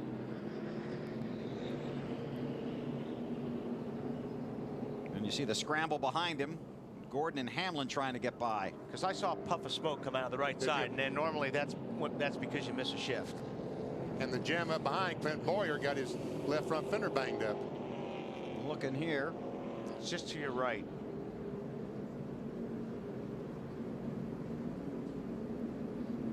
So the report from the pits is Carl Edwards is saying that we're contact from the 24 car that caused that, Wally. There's Mears going around. I think there was contact because the 99 didn't go anywhere. Because the front two took off. Yeah, they did. They had a great, both those front two cars had a great restart. Well, you know, Jimmy watched the race yesterday, so he was thinking about those restarts with Matt and Harvick. So we just wanted to be ready. There's Boyer on pit road. They attend to the damage on his car. And they're holding him for something. Marty? Well, guys, this is Carl Edwards' version of what happened on the restart. He said Jeff Gordon hit him, picked his rear tires up off the ground, so when he went to go, nothing happened. You can see the damage on the left rear of the 99 car, or the right rear, rather. Now, remember earlier in the race, we told you Jeff Gordon was not happy with the 99 car. He said that he felt like he roughed him a little race and made some gestures to Carl Edwards earlier, so maybe there was a little bad blood there that led to that. Alan? A couple things there from the 24 side of that story, Marty. First of all, Jeff Gordon said, well, tell the 99 to go on the restart and we'll be fine. And the other thing was, after the caution came out, just after Carl passed Jeff, the crew chief for Jeff Gordon, Steve Letarte, came on the radio and said, what in the world's going on with the 99? Asked the spotter to go down, and Jeff jumped on the radio and said, no, I got it, it's fine. He's really good on the first couple laps after restart, I got it. So take that for what you want. You see back on the right rear quarter how that's pushed out there on the 99 car. Whoops, that's not the 99 car. Steve Letarte, crew chief for Jeff Gordon. Race has been red flag. The car is stopped while the cleanup continues. We'll get you a shot of that damage there, BP. There you go. There we go. Right there. There is where the contact was made with the right rear, and we saw in Jeff Gordon's car, right in the nose, we saw the bruise there. So there's no doubt there was contact, but you know, Jeff has a valid point, is the 99 did not go as well as the front two for whatever reason. There you see the front two take off. You know, I'm going to say that, yeah, that's an understatement. He didn't go anywhere. I mean, he didn't go anywhere. Well, look where the 11 is. And you're looking at, you know, when you're the 24, you're not, you know, you're looking at the flag stand and you're trying to look at the leaders on when they take off. Looking through the cars in front of you, trying to. Those two front guys took off 3-4 car lengths, and the 99 still wasn't going anywhere. So you got to go, or you're going to get run over. 07 car, I'm told, we saw him sitting on pit road with the officials. He's leaking fluid. Right, they pushed him back to the garage. Marty? And guys, here's one point about Carl Edwards. He does not use a spotter to call the green flag. He calls it himself. So when he sees the green flag, he goes. As we've seen, it's hard to see going down into turn one, so maybe he didn't see the green flag until about half a second later. Marty, it's time to adjust when that happens. I would agree, BP. I would agree. Okay, well, when you're the third place car, you should be able to see the green flag when it's thrown. There are the spotters up between turns 1 and 2, most of them here. We'll look down and see the whole track. So there'll be 4 laps to go when these cars get the green. Yeah, it might be 3. No, that's true. They've gone past for 3:07. Next time by, you get 1 to go through. You're right. 3 to go. There you see the sun starting to set here in Phoenix. Dave? So, Bill, I want to just reopen the discussion with you guys about the restart and Kevin Harvick. Basically, the question that Harvick was asking was, could I win a race today the same way that Matt beat me yesterday? Does that make sense? Yes. I mean, that's what they wanted to know, and they talked to NASCAR about it, and they agreed that Matt had restarted the race in the vicinity of the restart line. And so, you know, it was close to the edge, and Kevin knows that he could do that possibly too. Now, the other thing Matt did was he gave him a variety at the end of the race, right? Right. Yes. So this was the close to the nose of the 48 restart. The next one might be the early restart, but that would be Kevin Harvick's hand to play. Well, why he would have an early restart if he looks up and the 48 car is laying back to get a run on him, then he would start a little bit early. All you're trying to do is just catch him off guard, just a second off guard. That's all you're looking for, because what you're looking for is a clean entry into turn 1. If you can get into turn 1 clean without somebody diving underneath you, as good as Harvick's car is, then it's going to be tough to pass from that point on. And this is onboard Earnhardt Jr. on the restart.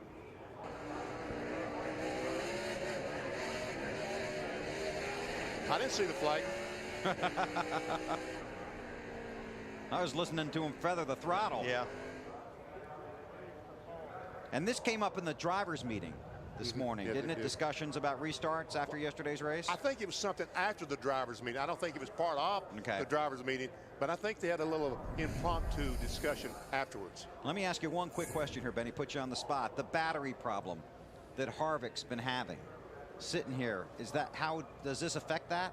Will the car start? Right, that's my question. But I think under these conditions, NASCAR lets you get a push start. Right. You set record moving into position. Yes. He can legally push the 29 car to get him started. Dave? Yeah, they talked all the way through that, including Kevin parking as high on the track as he felt comfortable so that he could roll start his race car without having to turn it over. But as you can see, the record moving into position, they'll opt for the push off. And that once he gets it going, he should have enough juice in there? Well, you see, the alternator is what supplies the battery with its juice. You know, it operates at about 100 amps to keep all this stuff going. But if the alternator is hot, has gotten hot, and is losing its strength, it's not putting enough back in the battery. Is that going through his head? Yeah, oh yeah. You know, hey, he's worked on these race cars. He knows all about what's going on there. But I think it was, didn't he say, I think it was Marty saying 11 volts? 11 volts. And that's safe. Okay. I think anything under 11, anywhere in the 10s, the ignition takes so much because they only got about, I don't know, 500,000 volts or something going to those spark plugs. It's incredible how much juice it takes just to run the ignition on these cars. Yeah, he should take the push start whether he needs it or not. Exactly. This would be a big win for Kevin Harvick, not just because of the season they've been having and where he is in the chase, but he's from California. Did a lot of racing here at Phoenix. There's a lot of fans out here, a lot of fans across NASCAR country, but a strong base here. Jimmy Johnson in that 48 car, current championship leader, documented his struggles trying to capture the cup, has not been able to get it done. Matt Kenseth this week called the 48 team the Indianapolis Colts.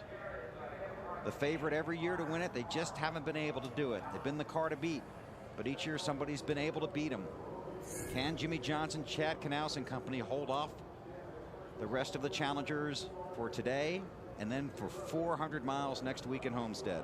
And I think these guys have learned from how they've lost this championship. You know, Jimmy Johnson sitting in second spot. They're in a great position points-wise right now. You heard Chad Knaus say, listen, you know, I mean, we're going to take it if we can get it, but they're not going to push it. Right. They'll be real happy with the second place, you know, finish in this race with a 57, 60-point lead going into Homestead. You know, there's no reason to push it. Then you've got the Matt Kenseth story, which continues. Right now, he's in 11th in the running order. Very disappointed with the handling characteristics of that car, but they have been able to maintain at least a mathematical vision of the championship. There's Matt, won the championship in 2003. You with us on the Bank of America Countdown to Green, told us he doesn't believe that his team's going to be able to turn it around in the next 2 weeks and seriously challenge Johnson. See how it all plays out. There you see Carl Edwards in the 99 car, Denny Hamlin in the 11. Cars under the red flag for cleanup after a hard crash by Jeff Green. BP, what are you working on over there? I'm working on Carl Edwards, Benny Parsons. You got me? All clear, Benny. Tell us about that restart, Carl. Started up. Never mind, Benny. Hey, Carl, go back to work. All right, no problem, Benny. Yeah, they just got the command to refire. And the reason it took so long, NASCAR tried their best to clean this racetrack completely up. Right. To get any debris off the racetrack that would cause a flat tire. Harvick rolling down the track. Johnson appears to be under power. No, no, he's coasting. He is coasting. He's going to try to let the clutch out now. See what's start. He's in about third gear. He just did it. I don't think he's got enough speed to get it done. No, he doesn't. So he's going to win on the truck. Yep, you're right. Trying to pop the clutch on it, huh? You need a little bit more roll to get these things started. And a little less compression. You can do that at Daytona and Talladega, but Bristol. Yeah, Bristol. Oh, there's good use of a bumper cam. Easy on that camera truck. Your main switch is on, I think light. Oh, easy on that bumper. How about that, man? Bump drafting at Phoenix, BP. Never thought I'd see it. And by rule, Harvick gets his position back. Yes. So it's Harvick. These are unusual circumstances. Yes. When the red flag comes out, stops the race. NASCAR wants to make sure every competitor gets an equal opportunity. On board with Kevin Harvick.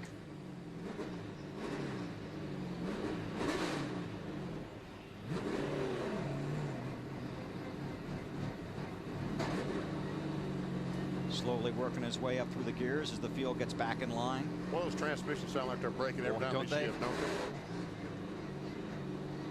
It's Harvick, Jimmy Johnson, Jeff Gordon, Denny Hamlin, and Carl Edwards. Then Mark Martin, Casey Kane, Dale Earnhardt Jr., Kurt Busch, and Jeff Burton, the top 10. Matt Kenseth is 11th. We've got 9 chasers in the top 11 spots. They've all had good days, but Harvick and Johnson have had great days. Harvick has led 247 laps.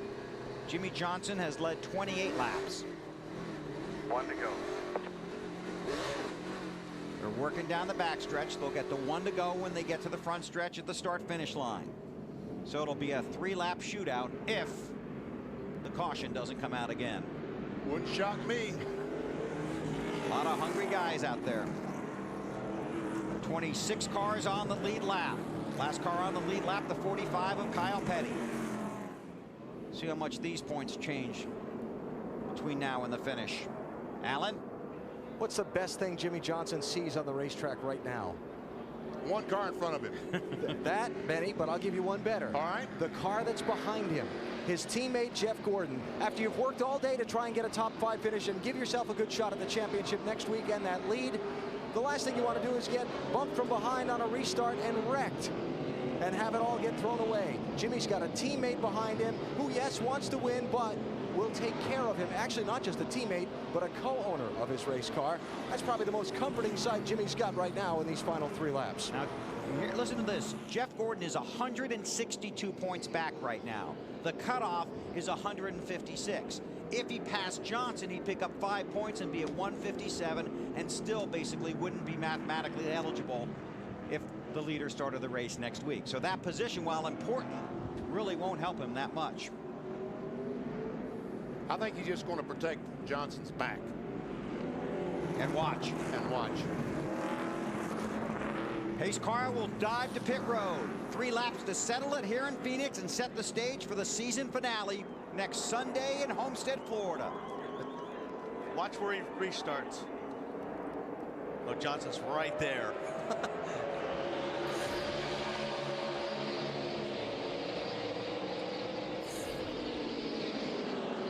Johnson wants to make the move early. Sideways. Yep.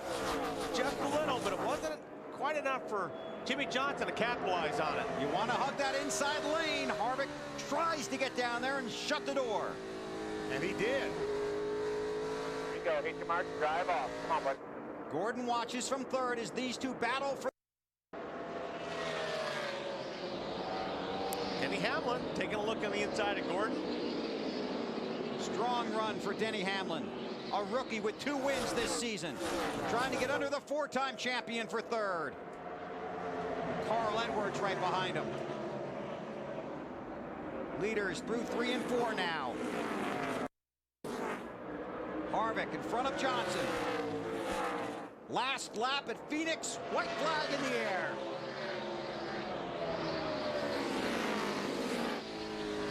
Looking back at Jimmy Johnson from Kevin Harvick. Harvick won here in the spring. Johnson on his bumper. Harvick had to shut the door on him. Johnson's got the momentum. Harvick's going to try and step away off of 4. Johnson's not going to get him. Kevin Harvick sweeps at Phoenix.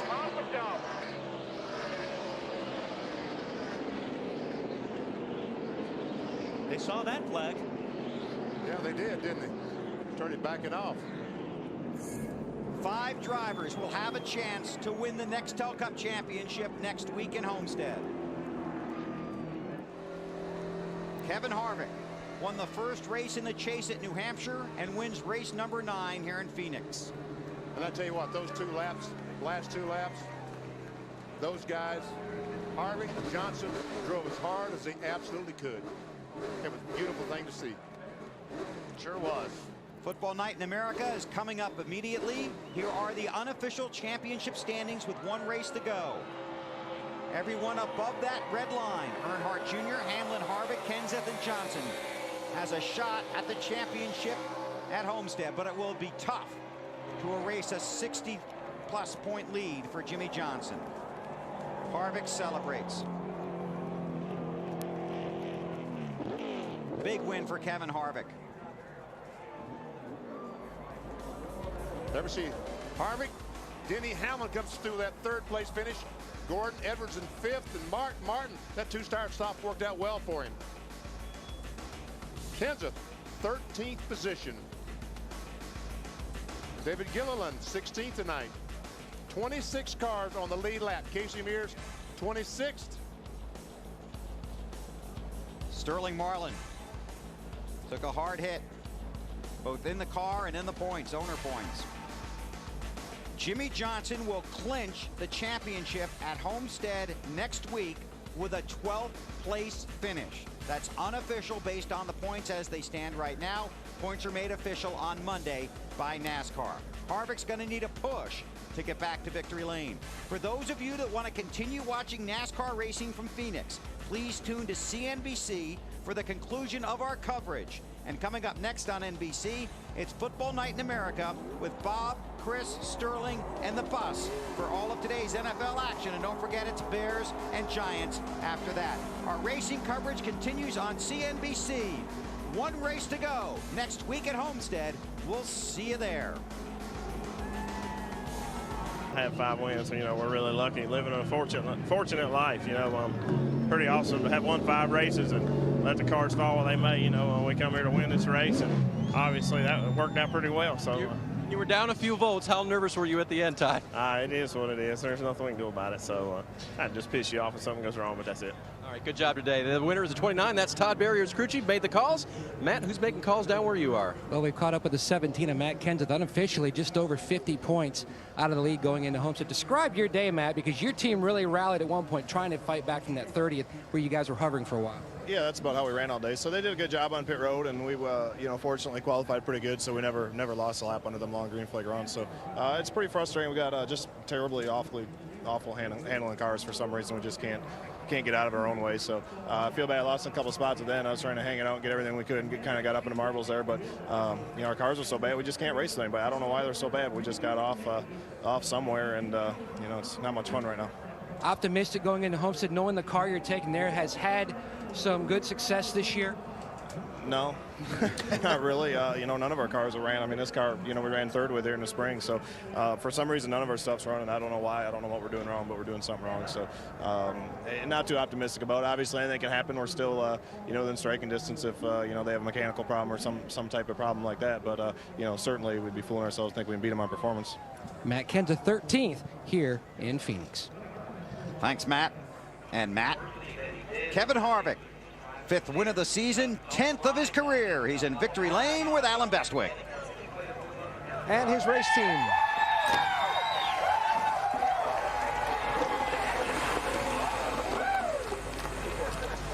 Showering him with appreciation for his effort. Kevin, congratulations. What a dominant drive today. Yeah, I tell you, this Reese's Cookies Chevrolet was really good. Jimmy got a good run on me, but I wasn't going to lose the race at that point. We did what we had to do today. We led the most laps and won the race, and he was right there behind us. So we'll keep doing all we can do and just have fun, and our car was really good today. All right, a couple things I want to backtrack you through the race on. You got out on pit road behind Jimmy and Mark Martin late in the race. Any concerns you were going to be able to get back around him? Well, my biggest concern was the alternator shut off, and we didn't have any fans, and everything. The brakes would get hot and kind of go away. So I knew if I stayed behind him very long, I was going to be in trouble because the brakes were going to get hot, the tire got hot, and it would start pushing. But all in all, it all worked out. We had about 11 volts left on the battery, and everything kept going, so it was pretty cool. All the late restarts, what was going through your mind when you kept seeing caution flag after caution flag? But the only thing that was going through my mind is what is the vicinity of the restart and how far can I push it? So, you know, I knew we had a lot more area to play with than I normally thought we did, and just tried to mix it up and make sure I had my tires clean. And all in all, it all worked out. So just proud of. We get to give away 29 Avalanches, a couple $100,000 for our GM Goodwrench Expertise Challenge. So that's pretty cool that we won all those races. Next week you go to Homestead 90 points behind, tied for third. A thought? Well, I mean, it's never over till it's over. Obviously, we wish we were closer than that, but you know, we did everything we could do today, and that's all we can do. And we'll just, however it falls, it falls. It's been a great year for us. Congratulations. Thank you. Thanks. Kevin Harvick, winner today at Phoenix. He sweeps here this season. Marty? Alan, this is exactly the day that Jimmy Johnson and the 48 team needed. They wind up finishing second. Let's first of all talk about the final few laps. You thought you might have had Kevin there, but did you creep into your mind, I need to focus on the big picture here? Yeah, I was a little bit better than him in 1 and 2, and he was better than me in 3 and 4, and those 10 points in that trophy would have been very, very nice. So I had such a comfortable car and a comfortable day that I felt racy there at the end, and I wanted to go get those 10 points. Unfortunately, just kind of ran out of time. I had a great run on Kevin coming to the dog leg on the back straightaway, and he wasn't willing to give up that real estate. And there was a position right there where I knew that I needed to get out of the gas and be smart here, and I did that, and we'll see if it pays off. You looked at the championship lead on our monitor and you saw it was 63. You gave the Tiger Woods fist pump. Is that enough to get you the championship in Homestead, or are you still a little worried about that? No idea. I have no idea. We're doing the right things. We just got to go down there and outperform the 17, the 8, and the 20. Would you describe that? 20, the 11. The 11, yeah. The other Gibbs car. Yeah. Would you describe that as a comfortable lead? It's a decent one. It's a lot better than 17 coming into this race. So, you know, if we just go out and run well and do what we've been doing this last month, you know, things hopefully will work out. You gonna sleep in the next 6 days? Oh yeah, I haven't slept for the last 3, so I'm gonna get some credit built up here in the next couple. All right, Jimmy Johnson's gonna go rest. Exactly what the 48 team needed. They finished second. They're in the lead by 63 points, and a hug from crew chief Chad Knaus. Dave? And Denny Hamlin with a steady stare at the points there. You see the number 90. What does that make you think going into next week's race? It's less than 91. But it's more than 5. Yes, it is. I don't know. We did everything we needed to do today, other than short of winning. But you know, the whole FedEx Ground team, they did a great job. I mean, they gave me a race car that could run top 5. We finished in top 5 with it. Unfortunately, we didn't have any mistakes by the 48. Those guys are just on it right now. They are championship material. You know, bearing a miracle, they're going to win the championship. And you know, congratulations. They've had a great year, and they're really earning it right now. We ran a feature at the beginning of the show, learned how competitive you have been all through your life. So what does that do for you going into next week? Well, you know, of course I'm competitive, and if I end up second or third or fourth or fifth in the points, then I'm going to be disappointed that I didn't win the championship. But we're going to go to Homestead next week and celebrate a great year. That's what we're there to have fun, and you know, we're going to pat each other's on the back regardless of how we finish, and you know, celebrate such a great season. Let's break down today just a little bit. You had a great car at the start, got away from you, and you guys reeled it back in. That was kind of tough. Yeah, I mean, that's the important thing is, you know, we had such a strong car on the long runs. I don't know why we just struggled for the short run. And it seemed like when those short runs started happening, we started losing more and more ground. But, you know, we did, Mike made a lot of adjustments there at the end to where I could pick guys off one right after the other.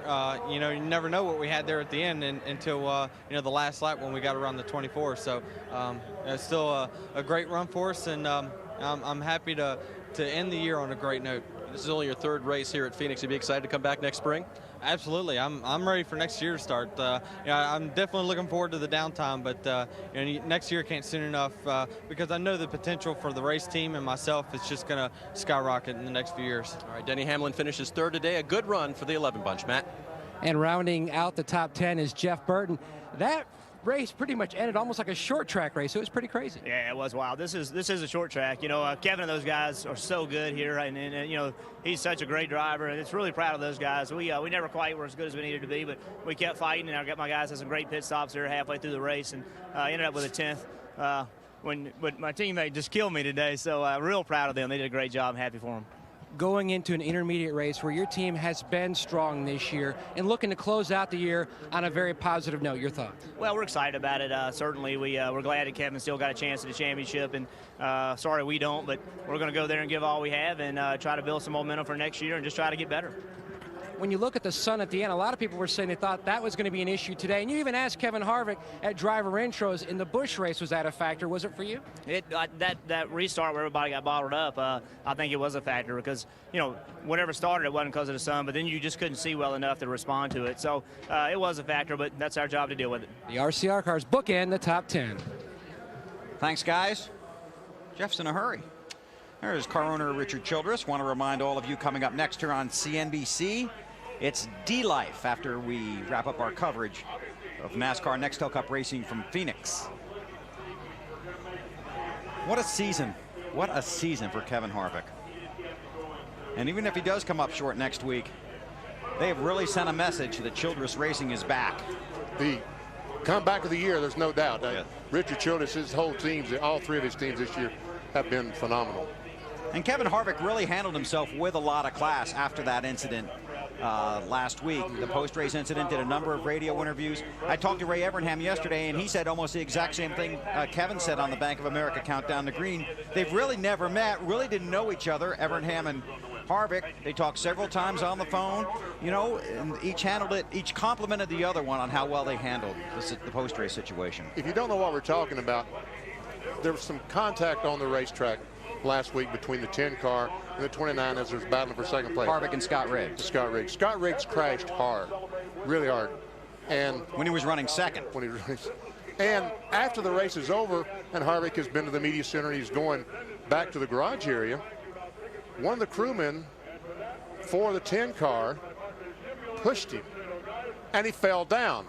And he fell into his wife and she fell down, and a NASCAR official, but Kevin did take the highlight on this. He said, look, don't cost the guy his job.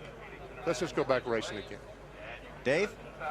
With Jeff Gordon now, who finished 4th on the day after starting on the pole. Assess your performance. Solid. You know, it wasn't obviously what we were hoping for. We want to get that first win here, and thought we might have a car capable of doing it, but Harvick was so strong, and then Jimmy came up through there, and we made a bunch of adjustments throughout the day. Real proud of Steve Letarte, all the guys on the DuPont Chevrolet. Good pit stops and a bunch of different adjustments trying to get it better, and I feel like we did make it better at certain parts of the race, but we didn't need those short runs there at the end. They really hurt us, and it got pretty wild and crazy, but I was you know, real proud of everybody. I'm extremely proud of Jimmy and that team. What an awesome job they did today. Come home second and got themselves in a solid position for next week. Jeff, before the race, everybody was sort of talking 48, 29, and then everybody else. Do you feel like you and Steve worked well enough together to get you even above that crowd? Well, obviously not. They finished ahead of us, you know, but I feel like we've gained a lot. We were a lot closer this time we've been in the past, you know, but there's just, you know, just something that we're missing, you know, whether it be a little bit of my driving style, a little bit of our setup. We got to get that combination, but we're a heck of a lot closer this time than we've ever been.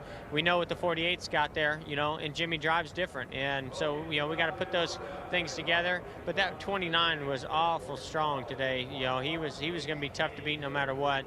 But, yeah, I feel like we learned some things. And, you know, it's only, I know we're out of the championship, but, you know, we're going to go to Homestead, try to win that race, do what we can to help Jimmy, and take everything we've learned, you know, this last half of the season into next season, be stronger next year. And give us a quick windshield view of that incident with the 99 and that restart.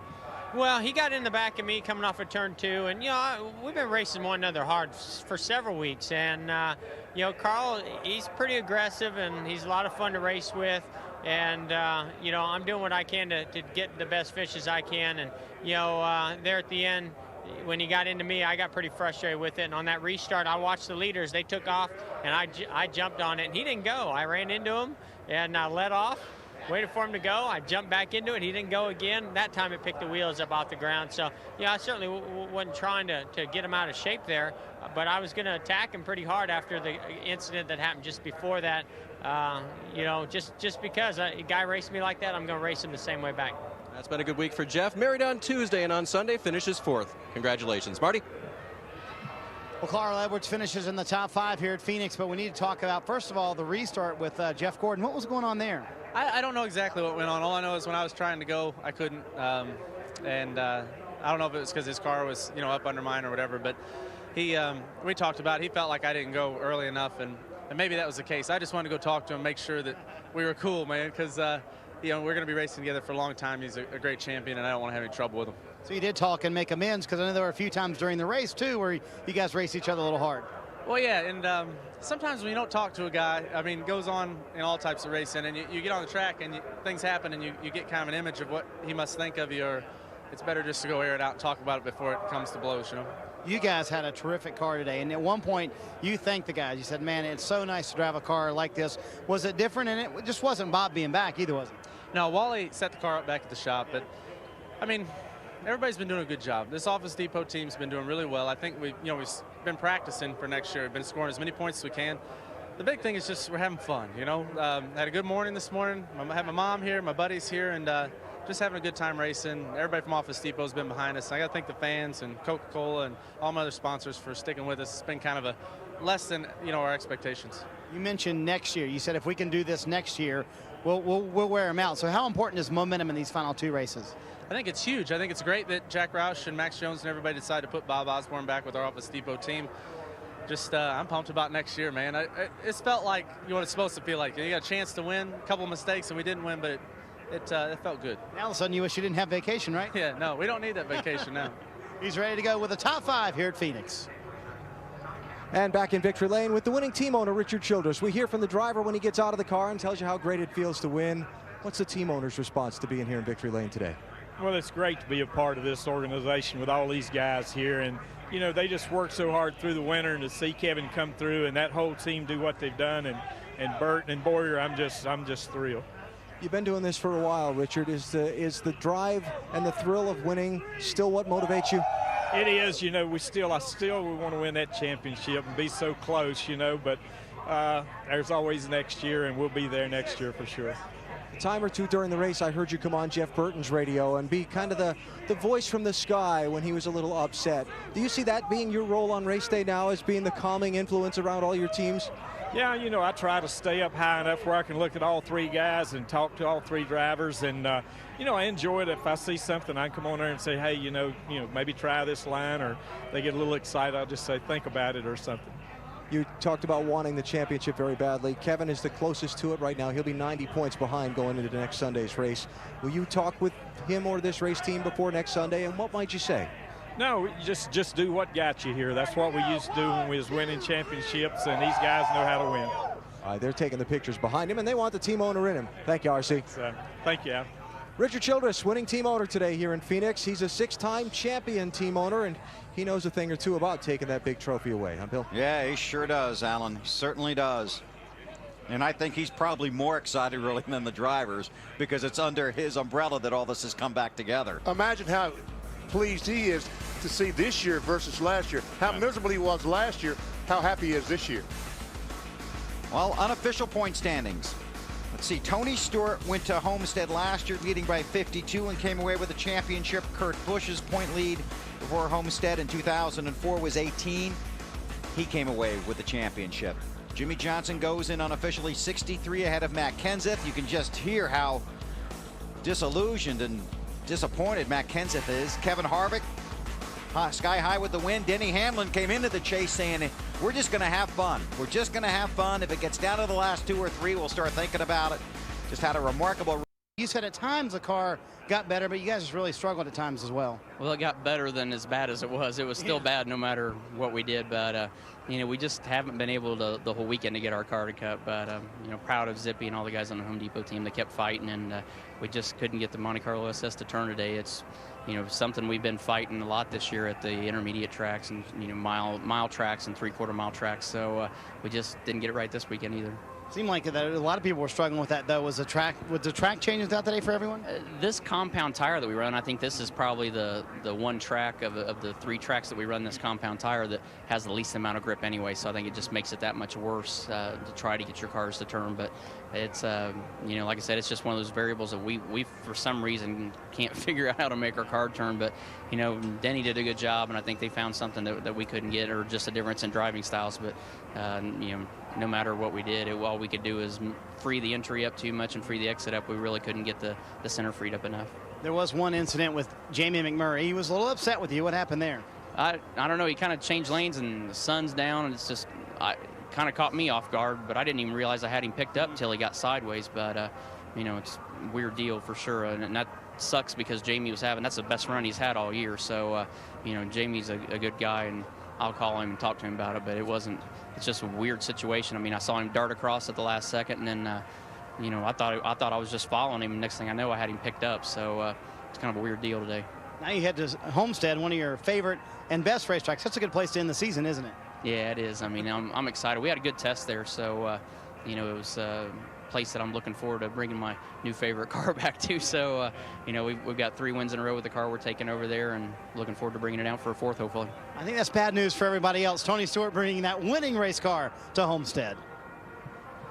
And with Ryan Newman now, who pulls down a 15th place finish. Now, on a normal year, that might be really disappointing, but you're working with a new group this weekend. Mike Nelson working with you for the first time. Are you satisfied with how you ran? Well, we talked. Michael Nelson and I talked about it before the race, before these 2 races here, and we decided top 15 finishes for the 2 races would be a good goal to meet, and we met that barely, but we met that, and we made the car better throughout the day. We started off okay, and then got really, really tight, but it was a good run for the Alltel Dodge to be able to make it better, and just work forward from here. We'll have to see how everything goes. You were asked earlier this week what this would be like. You said it was kind of a taste test. So what taste did it leave in your mouth here? 15th. No, I mean, it was not that good. It was a good run for the team, but we've ran good at these types of tracks this year before. Homestead will be the true test. 1.5 mile, semi-bank track. That'll be the true test of if we made some improvements. But you can't expect everything to be fixed overnight. I know it's not going to be. Thanks, Ryan. Good job building for next year, guys. Thank you, Dave. Thank you, Ryan. Celebration, the picture taking, the interviews in victory lane for Phoenix race winner Kevin Harvick. He sweeps the 2 NASCAR Nextel Cup races at Phoenix in 2006. This race number 9 in the chase. It was a wild one. So were the first 8 that set it all up. The field is set and the chase is on. Oh, there he goes. Oh, Homestead.